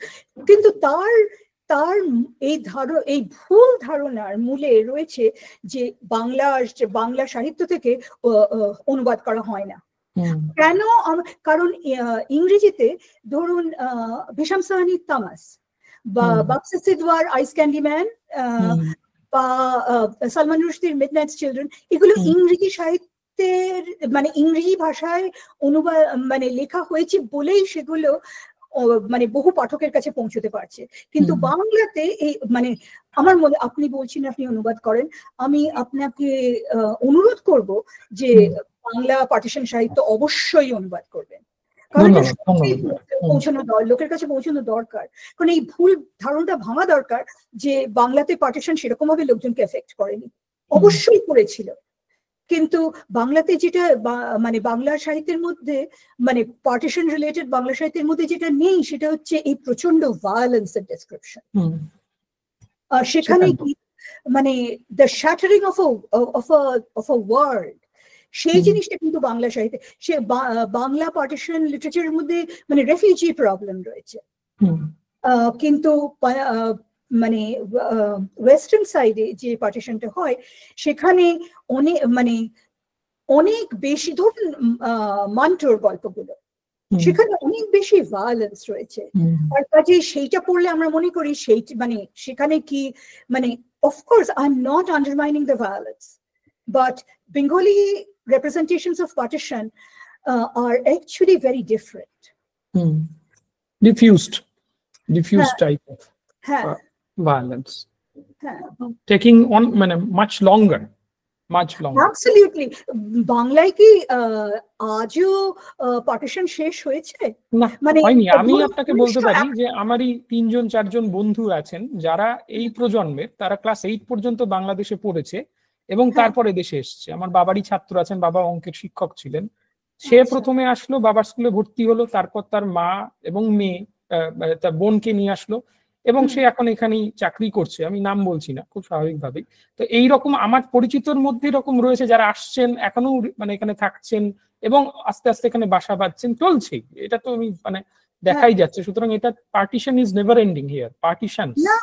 আর তারপর মানে পার্টিশন রিলেটেড মাইগ্রেশন, যেমন ধরুন 1971-এ যখন বাংলাদেশ লিবারেশন ওয়ার হয়, তখন কত কোটি রেফিউজি, কত যেন 10 মিলিয়ন, মানে অন্তত মানে অফিসিয়াল কাউন্ট 10 মিলিয়ন, 1 কোটি লোক বাংলাদেশ থেকে পশ্চিমবঙ্গে বা আসাম বা ত্রিপুরায় মাইগ্রেট করেন। বা শুধু কি তাই, এই বোধহয় 2000-2001-এ যখন বিএনপি বাংলাদেশে পাওয়ারে আসে, তখন অত্যাচারের কারণে প্রচুর হিন্দু পরিবার আবার ইন্ডিয়াতে রিলোকেট করেছিলেন। কাজে পার্টিশনের এই মানে অন্তত অন দ্য ইস্টার্ন সাইড এই পার্টিশন কিন্তু শেষ হয়নি। পার্টিশনস শ্যাডো ইজ মোর লঙ্গার। হ্যাঁ, কি বলে, যেখানে ওয়ের পাঞ্জাব ইজ কনসার্ন, বর্ডার কিন্তু ওয়াঘাতে ক্লোজ করে গিয়েছিল 1947 to 50, দ্যাটস আই মিন। হ্যাঁ, বাংলাদেশে ওয়েদার মানে ইনফ্যাক্ট যে জিনিসটা অমিতাভ ঘোষ বলা উচিত, ওনার শ্যাডো লাইন্স নভেলটাতে লিখেছেন 1964 সালে, যখন ভায়োলেন্স ইরাপ্ট করে মস্কের ওই মানে ওই প্রফেটের হযরত বালমসিদ। হ্যাঁ, তো তখনও কিন্তু মানে ভায়োলেন্স ইরাপ্টেড এগেন। আর মানে ভায়োলেন্স যে বাংলায় হয়নি তা কিন্তু নয়। ধরুন মানে the opening event, the great Calcutta killing, সেটা কিন্তু 1946 সালে কলকাতাতে হয়েছিল। তারপরে সেটা মানে সেই বছরই অক্টোবর মাসে হলো নোয়াখালীতে রায়টস। তো কাজেই যে বাংলাদেশে যে ভায়োলেন্স হয়নি তা নয়, কিন্তু লেখাটা সেই দিক দিয়ে কম। লেখাটা অনেকটা how to rebuild the lives again, সেখানে ফোকাসটা সেইখানে। Thank you ma'am, thank you. একদম ধন্যবাদ অম্লানকে। অম্লানের জন্য একটা সুন্দর সাবটেক্সট তৈরি হলো আমাদের আলোচনার, খুব ভালো এটা। আর আমি একটু দেবালিদিকে আগেও একবার বোধহয় বলেছিলাম, একবার আমি বলি সবার বাকিদেরও উদ্দেশ্যে, সেটা হচ্ছে জ্যোতির্ময়ী দেবীর যে উপন্যাসটি এপার গঙ্গা ওপার গঙ্গা, সেটি গৌড়বঙ্গ বিশ্ববিদ্যালয়ের ইংরাজি বিভাগের সিলেবাসে ইন ট্রান্সলেশন, মানে এনাক্ষীর ট্রান্সলেশনে রিভার চ্যাপলিং এর আকারে রয়েছে। আমাদের ছেলেমেয়েরা পড়ে এবং কাকতালীয় ভাবেই হয়তো আমার সহকর্মী ডক্টর মোহাম্মদ সাদিকুল ইসলাম, উনি এই উপন্যাসটি পড়ে খুবই মুভড হয়েছিলেন, এবং এবছর উনি আমাদের আমরা কলেজে একটা মডেল ফলো করি আর কি, যে ইন্টার ডিপার্টমেন্টাল একটা ফ্যাকাল্টি এক্সচেঞ্জ। তো সেখানে সাদিকুলদা জ্যোতির্ময়ী দেবীর এই টেক্সট নিয়ে কিছু কথাও বলেছিলেন ছাত্রছাত্রীদের। তো সাদিকুলদা সম্ভবত সে ব্যাপারেই এবার কিছু বলবেন আর কি, আপনাকে জিজ্ঞেস করবো। সাদিকুলদা প্লিজ প্লিজ। সাদিকুলদা মিউট হয়ে আছে, সাদিকুলদা মিউট হয়ে আছে, শোনা যাচ্ছে না। সাদিকুলদা মিউট হয়ে আছে। Good evening, ma'am. Good evening. I have a little question, but actually this is not a little question, but I want to know, to me, make richer and enrich.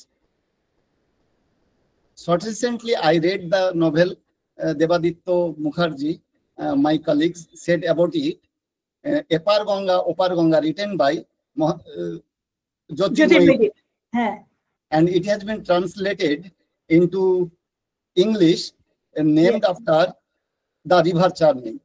Yes. The river churning means Nodi Monthon.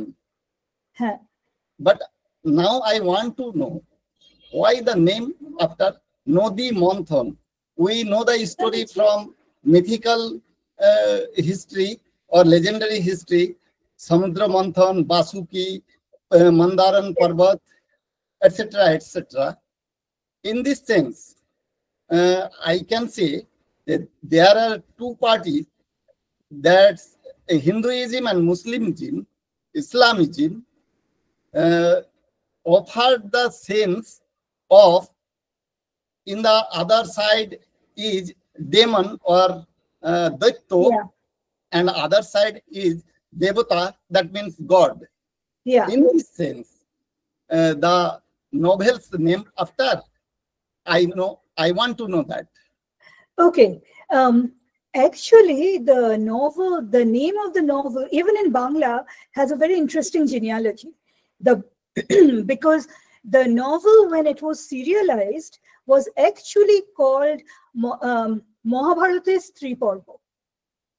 So the women I'm sorry, it's not that. Itihas's Stri Parva, the women chapter in history. Okay, and she makes mention of a particular chapter in the Mahabharata, which is called the Stri Parva. And Jyotirmoyee Devi, actually, in her introduction to the Bengali original, writes that she was pressured by the publisher to change the name. Because the publisher felt that a name like Itihas's Stri Parva was not suitable for a novel, and was worried that it might not sell.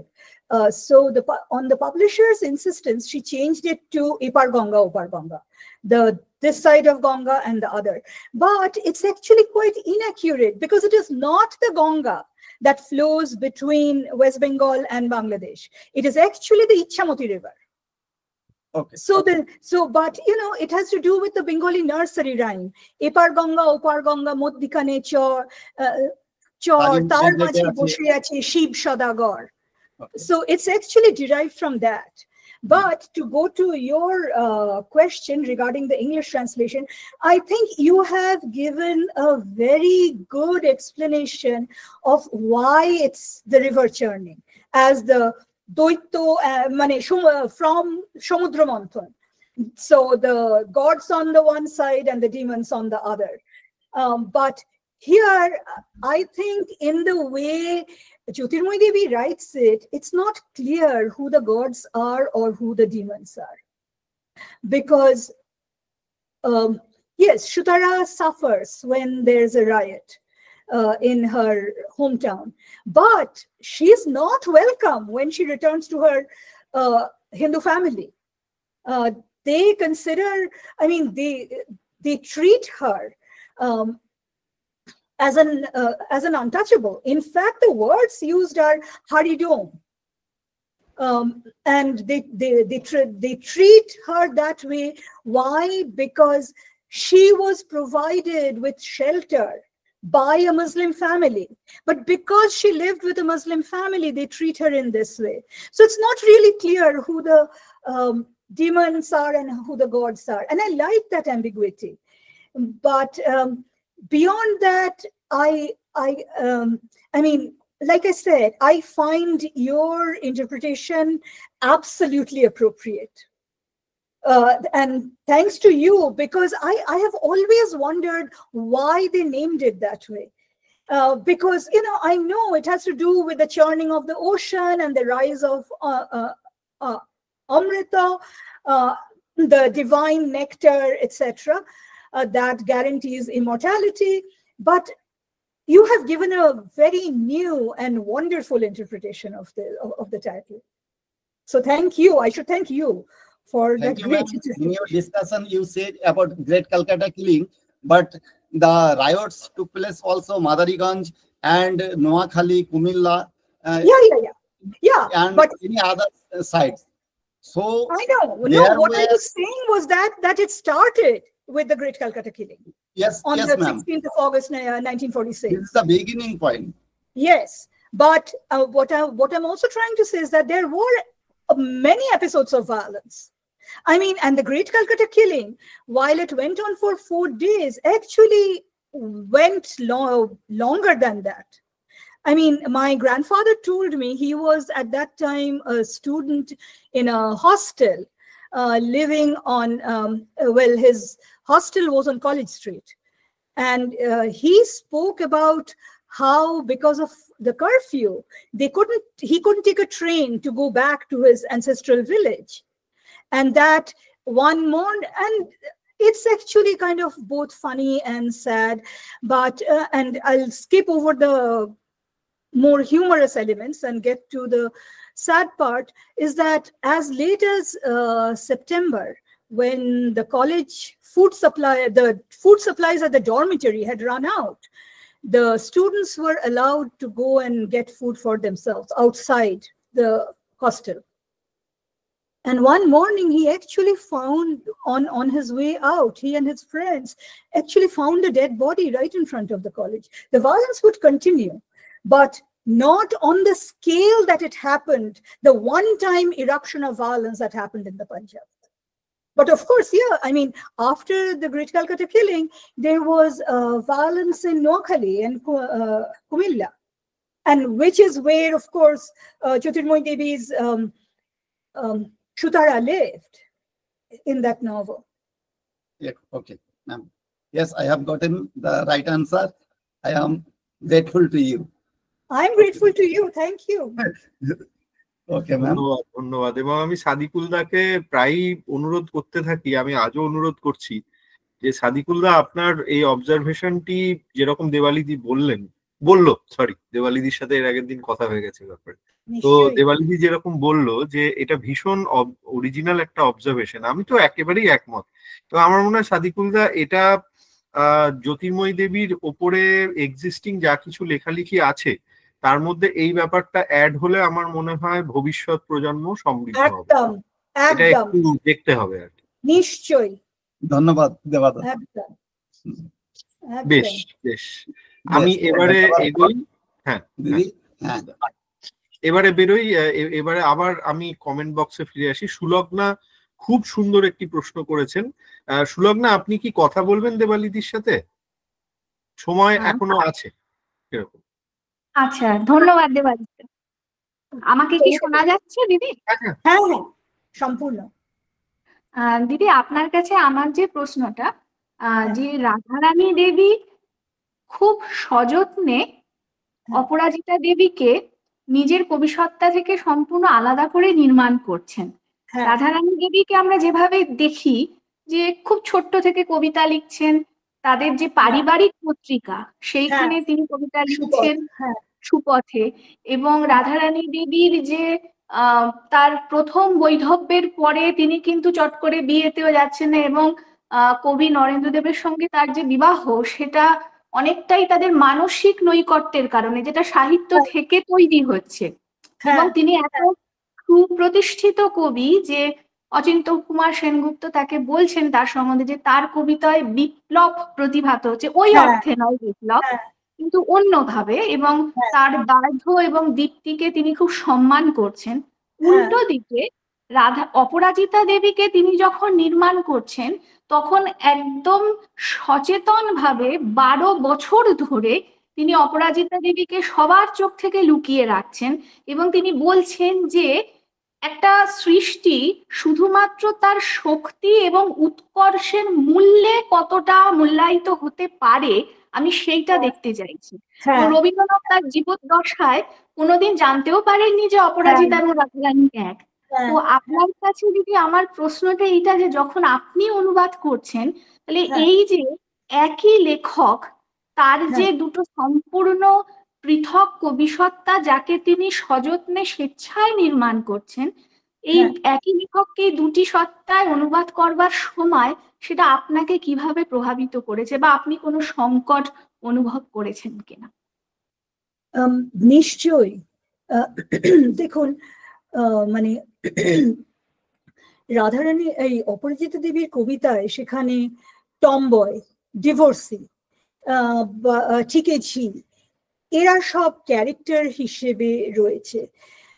এবং আমার মনে হয় যে মানে অপরাজিতা দেবীর লেখার মধ্যে যেটা মানে সবচেয়ে উজ্জ্বল ব্যাপার সেটা হচ্ছে তার কলোকিয়াল ভাবে লেখা, যেটাকে মানে কারণ অপরাজিতা দেবী, রাধারানী দেবীর আগে যারা যে সমস্ত মহিলা কবি আছেন তারা কিন্তু মানে আরো কি বলবো এলিভেটেড ম্যাটার্স নিয়ে লিখেছেন, nature, love, devotion to god, domestic travels, এবং কিছুটা মানে দুঃখী মানে মেলানকলি বা সোমবার টোনে। কিন্তু মানে অপরাজিতা দেবীর কবিতায় যেন যেমন নবদেব সেন তার ইন্ট্রোডাকশনে লিখেছেন যেন লুকিয়ে কেউ হাসছে। আমার মনে হয় যে আমি যখন অনুবাদ করেছিলাম এবং তারা যখন কবিতা লিখছেন তারা মানে রাধারানী দেবী সচেতনভাবে সম্পূর্ণ দুটি ভাষায় ব্যবহার করেছে, দুটি আলাদা আলাদা মানে জগৎ তৈরি করেছেন। এবং আপনি যেটা বললেন সেটা একদম ঠিক যে 12 বছর তিনি তার এই অপরাজিতা সত্তাটিকে লুকিয়ে রেখেছিলেন।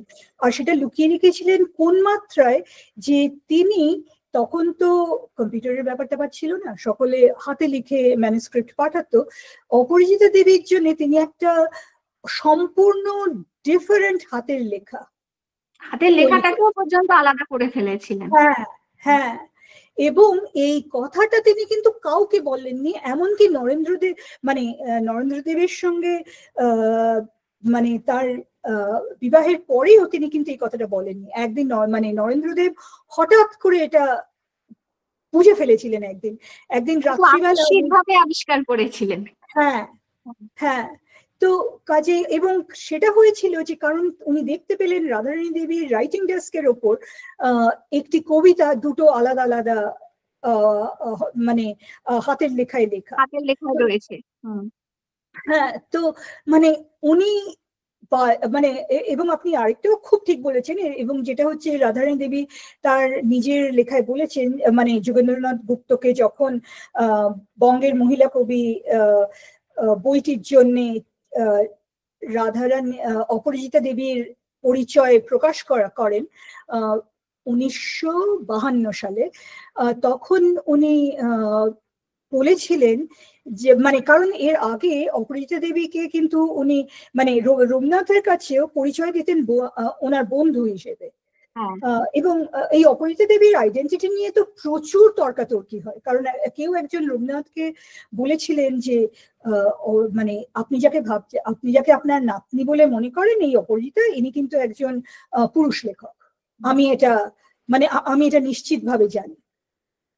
তো এবং তারপরেও এই যে there was speculation যে অপরাজিতা হচ্ছেন 5 জন পুরুষ লেখক যারা নামের প্রথম মানে অধ্যক্ষর দিয়ে এই have come up with the name Aparajita. And it's actually very interesting, the genesis of this whole thing. মানে আমি যখন অনুবাদ করেছি তখন আমি মেইনলি ফোকাস করেছি শব্দের উপর, এবং লেখাগুলি এমন যে শব্দচয়নের ওপর ফোকাস করেও মানে আমার মনে হয় যে রাধারানী দেবীর লেখা এবং অপরাজিতা দেবীর লেখা আলাদা করে বোঝা যায়। মানে তিনি তার কবিসত্তা দুটিকে মানে একদম সম্পূর্ণ আলাদা করে দিয়েছিলেন। এবং উনি ইনফ্যাক্ট বলতেন যে উনি যখন ওনার ডেডিকেশনটা লেখেন এই অপরাজিতা দেবীর রচনাবলীর, তখন উনি মানে the dedication was to Pramatha Chaudhuri. তিনি সেখানে লিখেছেন রাধারানীর কবিতা আর অপরাজিতার পদ্য। তিনি অপরাজিতার রচনাগুলিকে কবিতা হিসেবেও গণ্য করেন। ঠিক। So Radharani's poetry and Aparajita's verses. So as if অপরাজিতার, অথচ মানে রাধারানী দেবীর খ্যাতি rests primarily on the Aparajita writings. But again, to get back to your question, আমি আশা করছি যে যেভাবে আমি কবিতাগুলো, মানে এটা আমি তোমার কাছেই এটা আমি আপনার কাছেই জানতে চাইবো যে আপনার কি মনে হয়েছিল যখন আপনি কবিতা, মানে যখন যাচনাটা পড়লেন এবং যখন জন্মদিন পড়লেন, যেটা একই লোকের লেখা? মানে আমি সত্যি এই বিষয়ে মানে জানতে আগ্রহী। আপনাকে এক্ষুনি যে বলতে হবে তা নয়, আপনি আমার ইমেল অ্যাড্রেসে ভবিষ্যতে লিখতে পারেন বা হোয়াটসঅ্যাপে যোগাযোগ করতে পারেন, কিন্তু আমি জানতে আগ্রহী যে আপনার কি মনে হয় যেটা। কারণ আমি যখন এই মেরিডিয়ানস জার্নালে আমার এই কবিতাগুলো পাঠাই, তখন তাদের রিভিউয়াররা বলেছিলেন, দুজন রিভিউয়ার ছিলেন, তারা বলেছিলেন যে তারা কিন্তু মানে এই দুটো সেট অফ কবিতা, poems under Aparajita Devi's name and poems published under Radharani Devi's name, they seem very different. কিন্তু একজন বাঙালি পাঠক হিসেবে আপনার কি মনে হয়? আমি এটা জানতে খুবই আগ্রহী। কাজে আপনি যদি আমাকে ভবিষ্যতে যোগাযোগ করেন, আমি অত্যন্ত খুশি হব। দিদি, আপনাকে অনেক ধন্যবাদ। আপনার এই প্রশ্নটির উত্তর আমি ডিটেলসে আপনাকে লিখে জানাতে আগ্রহী একজন বাঙালি পাঠক হিসেবে, এবং আমি দেবাদিত্যকে অনুরোধ করব যে আপনার ইমেল আইডি বা আপনার যোগাযোগের নম্বরটি যদি আমি পাই, তাহলে আমি আপনাকে প্লিজ আপনার মতামত জানাবেন। আপনাকে আমি দিয়ে দেব। অনেক ধন্যবাদ দিদি। আর আমি যেহেতু নিজে পিএইচডি কাজটি আমার মহিলাদের আত্মজীবনী নিয়ে, ফলে এই কাজটা করতে গিয়ে আমার রাধারানী দেবী, অপরাজিতা দেবী তাদের সরাসরি হয়তো কাজের ক্ষেত্রে নয়, অন্যভাবে সেই তৎকালীন আমার 1875 থেকে কাজটা আমি করছি, মানে সময়টাকে ধরেছিলাম, ফলে অন্যভাবে পড়তে হয়েছে। তো সেই পড়ার কারণেই এই জিজ্ঞাসাগুলো আজকে অনুবাদের সূত্রে উঠে এসেছে। তো আমি আপনাকে মানে ওই সময়টা থেকে দেখছো, তখন আমার মনে হয় যে তুমি নিশ্চয়ই বুঝতে পারছো যে ধরুন, মানে সরি আপনি বলা উচিত, তুমি বলুন দিদি, আপনি একটা বড় অভ্যেস। কিন্তু যেমন কামিনী রায়ের লেখা অত্যন্ত, মানে কামিনী রায়ের কবিতাগুলি অত্যন্ত আলাদা। মানে এই বিষয়ে আমি অন্য এক জায়গায় লিখেছি, মানে সেটা মেইনলি রাধারানী এবং অপরাজিতার কবিতার ব্যাপারে লিখতে গিয়ে আমার একটু অন্য প্রবন্ধতে লিখেছি। কিন্তু মানে সেখানে কিন্তু মানে তুমি নিশ্চয়ই বুঝতে পারো যে কবিতার ধরনটি আলাদা। এবং আমি বলবো Radharani Devi is somewhere between Kamini Rai on the one hand and Aparajita on the other. That she's somewhere in between. একদম দিদি। কিন্তু অপরাজিতার উচ্ছলতা, মানে প্রাণবন্ত ব্যাপারটা রাধারানী দেবী কিন্তু নেই। সেখানে much more subdued, much more subtle, far more refined. ঠিক ঠিক। আসলে এই মানে জিজ্ঞাসাগুলো থেকেই আপনার কাছে এই প্রশ্নটা উঠে আসা। তবে দিদি, আমি আপনাকে একদম মানে আমার চিন্তাটা আমি আপনাকে লিখে অবশ্যই জানাবো। অবশ্যই, সেই ইচ্ছাটা আমার থাকে। একদমই নয় দিদি। থ্যাংক ইউ দিদি। খুব সুন্দর আলাপচারিতা হলো। এবারে একেবারে শেষের দিকে চলে এসেছি। মানে সন্ধেটা তো আমাদের চমৎকারই কাটছে, সে ব্যাপারে কোনো সন্দেহ নেই, কিন্তু সব ভালো জিনিসকেই একদিন কোথাও একটা গিয়ে থামতে হবে। তো আমি আমাদের ছাত্রী লিপিকা আমাকে এর মধ্যে জানিয়েছে যে ও আসলে খুব রিমোট একটা লোকেশন থেকে জয়েন করেছে, তো ওখান থেকে ও কথা বলতে গেলেও ভয়েসটা ক্র্যাক করবে। ও আসলে দিদি যেটা হয়েছে সেটা হলো যে মানে লক্ষ্মীর ক্ষেত্রে তুমি যে ওয়ার্ড চয়েসটা করেছো ওই জায়গাটা নিয়ে ওর আসলে সত্যি বলতে মানে এটা আমাদের একটা বড় প্রাপ্তি যে এই কোর্সটা করার আগে লিপিকা আমাদের ইংরাজি বিভাগেরই ছাত্রী, তো লিপিকা এই কোর্সটি করার আগে ওর ট্রান্সলেশন নিয়ে হয়তো সেরকম আগ্রহ ছিল না, কিন্তু এই কোর্সটি করার পরে ও আমাকে জানিয়েছে যে ওর ট্রান্সলেশন নিয়ে একটা খুব সিগনিফিক্যান্ট আগ্রহ তৈরি হয়েছে। তো এবার ও যেটা ভাবছে যে এই যে লক্ষ্মী এই ব্যাপারটাকে তুমি যেভাবে ট্যাকল করেছো, এটা ও ভাবছে যে মানে ওই লক্ষ্মী কথাটা তো বাংলাতে কেউ কেউ আবার ওটা জাস্ট মানে একটা অ্যাডজেক্টিভ হিসেবেও ব্যবহার করে ফেলে যে লক্ষ্মী ইত্যাদি ইত্যাদি। তো এই ব্যাপারটা মানে ভবিষ্যতে যদিও আবার এরকম কিছু পায় যেখানে অ্যাডজেক্টিভ অথচ সেটার একটা কোনো অ্যাডিশনাল কোনোটেশন থাকছে, মিথিক্যাল বা অন্য কিছু থাকছে, সেক্ষেত্রে কি ধরনের স্ট্র্যাটেজি ফলো করা যায়? মানে আমি জানি মানে এটা ক্ষেত্র বিশেষে ডিফার করবে, বাট তবুও মানে যদি তুমি একটা এ ব্যাপারে কিছু অ্যাডভাইস দিয়ে যাও। লিপিকা এবং দেবদত্ত তোমাদের দুজনকেই বলছি এই নিয়ে আমাকে আরেকটু ভাবতে হবে। একদম, আমারও তো সেটাই মনে হয়। আমার এই লক্ষ্মী কথাটা কারণ মানে একজন রিভিউয়ার যেমন লিখেছিলেন যে কেন আমি বৌদিক শব্দটা ট্রান্সলেট করিনি কিন্তু লক্ষ্মী শব্দটা ট্রান্সলেট করেছি অ্যাজ সুইটি। তো আমি সেটা মানে আমি তাকে সেটা বোঝালাম এবং আশা করি রিভিউয়ার মানে অন্তত বললেন তো যে একমত যে বৌদিটা করিনি কারণ এটা মানে কিনশিপ টার্ম, এবং কিনশিপ টার্ম গুলো আমার মনে হয় যে মানে সেখানে আছে, সেখানে কি আমি লিখতাম hey sister in law good girl why don't you come and sit here? তো মানে সেটা মানে ওটা না কবিতা হতো না, ওটা মানে মানে ওই রকম ব্যবহারটা না মানে ছোট গল্প ট্রান্সলেট করলে বা নভেল ট্রান্সলেট করলে হয়তো ব্যবহার করা যেতে পারে।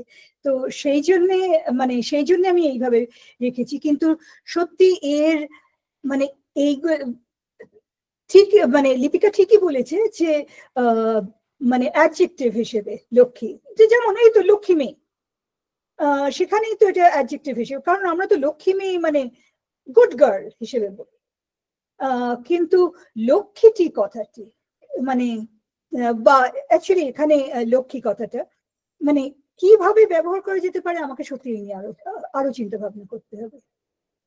একদম একদম, আমাদের এগুলোই প্রাপ্তি। মাধবী শেষে একটা অনুরোধ করেছেন, এটা যদিও অনুবাদ নিয়ে নয়, আমি তাও দিদি তোমার কাছে রাখছি প্রশ্নটা। Caste in partition in Bengal, এটা নিয়ে তোমার যদি কিছু, এটা খুব লোডেড প্রশ্ন আমার মতে।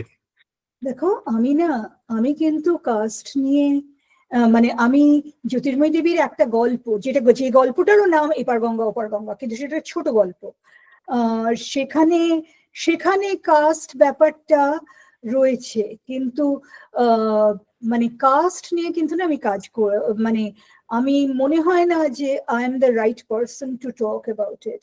মানে শেখর বন্দ্যোপাধ্যায় এবং অনস্যা রায়চৌধুরীর একটি বই আছে অন কাস্ট, বা এই তো ভাস্বতী ঘোষের ভিক্টরি কলোনি 1950, সেখানেও কাস্ট ব্যাপারটা রয়েছে, কিন্তু আমার পার্টিশনের উপর কাজটা না কিন্তু প্রাইমারিলি ছিল অ্যাবাউট দ্য প্রেডিকামেন্ট অফ উইমেন, এবং সেই জন্যে আমার মনে হয় না যে I am in a position actually, মানে এখানে অ্যাকচুয়ালি নাটকও কিছু কিছু রয়েছে, যেমন কেন আমার নামটা মনে আসছে না, সলিল সেনের নতুন ইহুদি, সলিল সেনের নাটক, সেখানে দুটি ফ্যামিলি, একটি আপার কাস্ট হিন্দু ফ্যামিলি, একটা আর অন্যটি লোয়ার কাস্ট হিন্দু ফ্যামিলি। তারা দুজনেই ইমিগ্রেট করে ভারতবর্ষে পার্টিশনের পর। কিন্তু এখানে আর কি সলিল সেন নতুন ইহুদিতে দেখাচ্ছেন যে এই লোয়ার কাস্ট ফ্যামিলি, তাদের না এই সোশ্যাল প্রেজুডিসেস ইনহিবিশনস কম, কাজেই তারা অনেক বেশি তাড়াতাড়ি পশ্চিমবঙ্গের সমাজের মধ্যে অ্যাসিমিলেট করে যায়। কিন্তু এই আপার কাস্ট ফ্যামিলি সেই তুলনায় অনেক অনেক বেশি সমস্যার সম্মুখীন হতে হয়। আমি তোমাকে মানে লিপিকাকে এইগুলি বলতে পারি, কিন্তু এটা মাধবীর প্রশ্ন দিদি। ও সরি, সরি মাধবী, অফকোর্স লিপিকার লিপিকার প্রশ্নটা কি তুমি করেছো? হ্যাঁ হ্যাঁ, লিপিকার প্রশ্নটা তুমি বললে না, ওই যে সেই লক্ষ্মী নিয়ে যেটা। ও আচ্ছা, হ্যাঁ হ্যাঁ হ্যাঁ হ্যাঁ, sorry Madhabi, sorry for the confusion. So মানে আমি বইয়ের নাম বলতে পারি, কিন্তু আমার নিজের এই বিষয়ে কাজ নেই। মানে আমি এই ছোট গল্প, জ্যোতির্ময় দেবীর ছোট গল্পটি নিয়ে একটু লিখেছি, কিন্তু সেখানে the focus is mainly on the wife Durga, এবং who মানে which uses myth to talk about the predicament of women. Mane there are her husband who's poor, doesn't have enough money when he's asked for a particular sum of money in order for him and his wife to cross the river and move into India. But he goes to Calcutta to get to bring back some money somehow from working to pay to get his wife to the other side. But she has, in the meantime, তার নাম দুর্গা, সে নদী পুকুরে আত্মহত্যা করেছে। So দুর্গার বিসর্জন হয়ে গেছে। আমি সেইটা নিয়ে লিখেছিলাম, rather than how caste has an effect on them. খুব খুব সুন্দর আলাপচারিতা এগোচ্ছিল আমাদের। ওই যেটা বললাম যে সব ভালো জিনিসকেই একটা কোথাও গিয়ে সেদিনকার মতো একটু থামতে হয়। একেবারে শেষ বেলায় চলে এসেছি আমরা। সাধারণত আমাদের ধন্যবাদ জ্ঞাপনের জায়গাটায় আমাদের প্রিয় সহকর্মী ডক্টর গৌতম সরকারকে পাই, কিন্তু গৌতম দা আজকে একটু অসুবিধায় পড়েছে আর কি। গৌতম দা ট্রাভেল করছে, তো গৌতম দা আমায় অনুরোধ করেছে, তো ধন্যবাদ জ্ঞাপনের জায়গাটাতেও আমি থাকছি। আর একদম মানে আমি জানি যে মারা জোয়ানা ওরা চমৎকার বাংলা বোঝেন, বলেনও, সুতরাং আমি বাংলাতেই ধন্যবাদ জ্ঞাপনটা করব, এতে একদম কোনো সমস্যা হবে না। তো আজকের সেশন আমাদের মানে এই দীর্ঘ কোর্সে এটা উদ্যোক্তা হিসেবে নিজেদের পিঠ চাপড়ানি দিচ্ছি সেরকম বলা যায়, কিন্তু মনে হলো এটাও বলা দরকার যে আমরা যে ভিশনটা নিয়ে এগিয়েছিলাম, যে বিভিন্ন স্বাদের বিভিন্ন অ্যাপ্রোচের আলোচনা আমাদের পার্টিসিপেন্টদের সামনে রাখবো, সেই জায়গাটায় আমরা যে আজকে আরেক ধাপ এগোতে পেরেছি সেটা দেবালিদির জন্যই সম্ভব হলো। এবং আজকে আমাদের এই দীর্ঘ আলোচনা অ্যাড অন কোর্সের সামগ্রিকভাবে বলছি, সেই এপ্রিল মাস থেকে আমরা এগোচ্ছি, অলমোস্ট শেষের দিকে চলে এসেছি। এর মধ্যে আজকের আলোচনার বাঙালিয়ানার ব্যাপারটা একেবারে খাঁটি বাঙালিয়ানার একটা জায়গা ছিল। তার সব থেকে বড় কারণ মানে যেভাবে আমার এখনো মানে ভীষণ ভীষণ বারবার ওটা শুনতে ইচ্ছে করছে, পড়তে ইচ্ছে করছে, যে তুমি যেভাবে ট্রান্সলেট করেছো, ওখানে ইলিশ মাছ ভাজা থেকে শুরু করে সবকিছুর যা আস্বাদন আমরা করতে পারলাম শুনে, কেউ যদি এখন জন কিটসের সাথে টেনে টুনে সিনাস্থেটিক ব্যাপার স্যাপার বলে ফেলেন, সেটাও বোধহয় বলা যায়। কিন্তু এই অনুবাদের মধ্যে যেটা আমার বারবার মনে হয় যে এটা আমি অমিতাভ ঘোষের লেখা পড়তে গিয়েও পেয়েছি, আমি আরেকজনের কথা বলছি যার লেখা পড়তে গিয়ে পেয়েছি, সৈকত মজুমদার। এবং আমি দেবালিদির লেখার তো আমি ভীষণ ফ্যান, সেটা আমি এর আগে দেবালিদিকে বলেওছি। দেবালিদির লেখা আমার ভীষণ ভালো লাগে, যে দেবালিদি কেমন একটা যেন একটা অদ্ভুত ম্যাজিক করে দেবালিদি ঠিক বাঙালিয়ানাটাকে ইংরাজি ভাষার মধ্যে নিয়ে চলে আসে। তো সেই স্বাদটা আজকে আমরা পেলাম, এবং তারপরে আমাদের পার্টিসিপেন্টদের আনুকূল্যে দারুণভাবে আলোচনাটা পার্টিশনের দিকে গেল, সেটাও আমাদের একটা বাড়তি প্রাপ্তি। এবং দেবালিদিকে আমাদের আবার ডাকতেই হবে, পার্টিশন নিয়ে বলার বেশ কিছু জায়গা তৈরি হলো, এটা আমাদের আরো একটা বড় বোনাস আর কি। এবং আমি দেবালিদিকে দুটো কথা বলবো, সেটা হচ্ছে দেবালিদি তুমি এভাবেই কাজ করে যাও, এবং আমাদের মানে এই একটা জায়গাতে আমি দেবালিদির সাথে ভীষণ রিলেট করি এবং দেবালিদির থেকে ইন্সপায়ার্ড হই। দেবালিদিকে আমি আমার ব্যক্তিগত কিছু কাজের কথা বলেছি, সেটা অফিসিয়ালি এখনো কারোর সামনেই বলছি না, সেসব অফিসিয়াল হোক তারপরেই বলবো। যে একটা লক্ষ্য নিয়ে বোধহয় আমরা যারা একটু বাংলা আর ইংরেজি দুটো ভাষা মোটামুটি জানি, মোটামুটি করতে পারি, লিখতে পারি, ভাবতে পারি, তাদের একটা দায়িত্বের পর্যায়ে পড়ে যে আমাদের বাংলাতে এত রকমের অসাধারণ সব সাহিত্য রয়েছে, সেগুলোকে আমরা একটু ছড়িয়ে দিই না সারা পৃথিবীর মানুষের কাছে। নিশ্চয়ই, হ্যাঁ। এই জায়গাটা ভীষণভাবে দেবালিদি থেকে ইন্সপায়ার্ড হই। তো আজকে সেই ইন্সপিরেশন আর একটু বাড়লো, এবং আমি পেঙ্গুইনের বিজ্ঞাপন করলে পেঙ্গুইন আমাকে বাড়তি কিছু সুবিধা টুবিধা দেবে এরকম নয়, কিন্তু একটা কথা আমি বলবো, সেটা হচ্ছে দেবালিদির এই বইটা কিন্তু আমার ভীষণ ভালো লেগেছে যে পেঙ্গুইন ভীষণ বায়ার ফ্রেন্ডলি একটা প্রাইস রেখেছে। মানে আমি বেশ কিছু ট্রান্সলেশনের বই জানি যেগুলোর দাম এত সাংঘাতিক যে সেগুলো কিনতে গেলে মানে হাতে ছ্যাঁকা লাগে, কিন্তু এই বই একেবারে সেরকম নয়। আমাদের বাণী বসুর বাংলাটা পড়া থাকতেই পারে, কিন্তু একটু আমরা যারা অনুবাদ ভালোবাসি তারা আমার মনে হয় এই অনুবাদটা দেখতে পারি, তার কারণ আমার ব্যক্তিগতভাবে মনে হয় এই অনুবাদটা থেকে আমাদের অনেক অনেক কিছু শেখার আছে, এবং সেই শেখাটা শিখে কে বলতে পারে আমরা আবার আরেকজন কোনো লেখক বা লেখিকা যার একটা দারুণ লেখা সারা পৃথিবীতে ছড়িয়ে পড়লে বাংলা সাহিত্যের ভালোবাসার মানুষ পৃথিবীতে বেড়ে যাবে, সেরকম একটা ছোট্ট কাজ আমরাও করে ফেলতে পারবো হয়তো। তো এই সব অনেক স্বপ্ন টপ্ন নিয়ে অনেক মানে এখন সত্যি বলতে আমার মনে হচ্ছে কালকেই সকালে গিয়ে ইলিশ মাছ খুঁজতে হবে বাজারে, মানে আজকে এইসব শুনে ফেলে আর কি। তো সেই নিয়ে এবং দেবালিদিকে অনেক ভালোবাসা জানিয়ে দেবালিদির সাথে শীঘ্রই দেখা হোক সেই আশা রেখে আমি আজকের আলোচনা সভা শেষ করব। খুব খুব ভালো থেকো দেবালিদি, খুব ভালো থেকো। আমি একটা কথা বলতে পারি শুধু? একটা না, দুটো কথা বলো। তোমাদের কিন্তু পিচ চাপড়ানো, তোমার নিজের কিন্তু পিচ চাপড়ানো দরকার।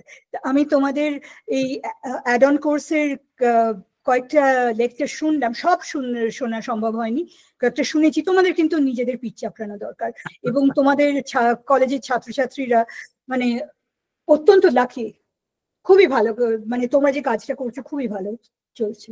এটা একটা স্বপ্ন ছিল, সেই স্বপ্নটা আমরা দেখেছিলাম, সকলে পাশে দাঁড়িয়েছে বলে স্বপ্নটা আজ বাস্তব হয়েছে, এবং আমরা অঙ্গীকার করেছি যে আমরা এই কোর্সের আরো সিজন পরে আনবো, সেটাতে সবাই পাশে থাকবেন, এটাই বিনীত অনুরোধ। আর আজকে একটা একদম অন্যরকম আলোচনা হলো, কালকে আবার আরো একটু অন্যরকম আলোচনা আমি সকলকে আমন্ত্রণ জানাই, সেজন্য শেষে বলে রাখি। কালকে আমাদের কয়েকজনের পরিচিত এলাহাবাদ বিশ্ববিদ্যালয়ের ডক্টর সঞ্জয় দত্ত রায়, প্রফেসর সঞ্জয় দত্ত রায়, উনি বাংলা গানের ট্রান্সলেশন নিয়ে গত কয়েক বছর ধরে মেতে আছেন। তো উনি কালকে রবীন্দ্রসঙ্গীত, বাউল, শচীন কর্তার গান অর্থাৎ শচীন দেব বর্মনের গান, অনেক কিছু নিয়ে আমাদের সামনে এসে উপস্থিত হবেন। খুব মজার একটা সেশন কালকে আমরা পাবো। তো দেবালিদিকেও আমি আমন্ত্রণ জানিয়ে রাখছি, দেবালিদি যদি আসে, দেবালিদি মোস্ট ওয়েলকাম, আর না হলে রেকর্ডিং তো যাবেই দেবালিদির কাছে। Thank you very much. আর এবং মানে thank you to the big thank you to the audience as well, and of course to you. Absolutely. It's because of the audience that we have been able to have reached wherever we have reached. That's it. Absolutely.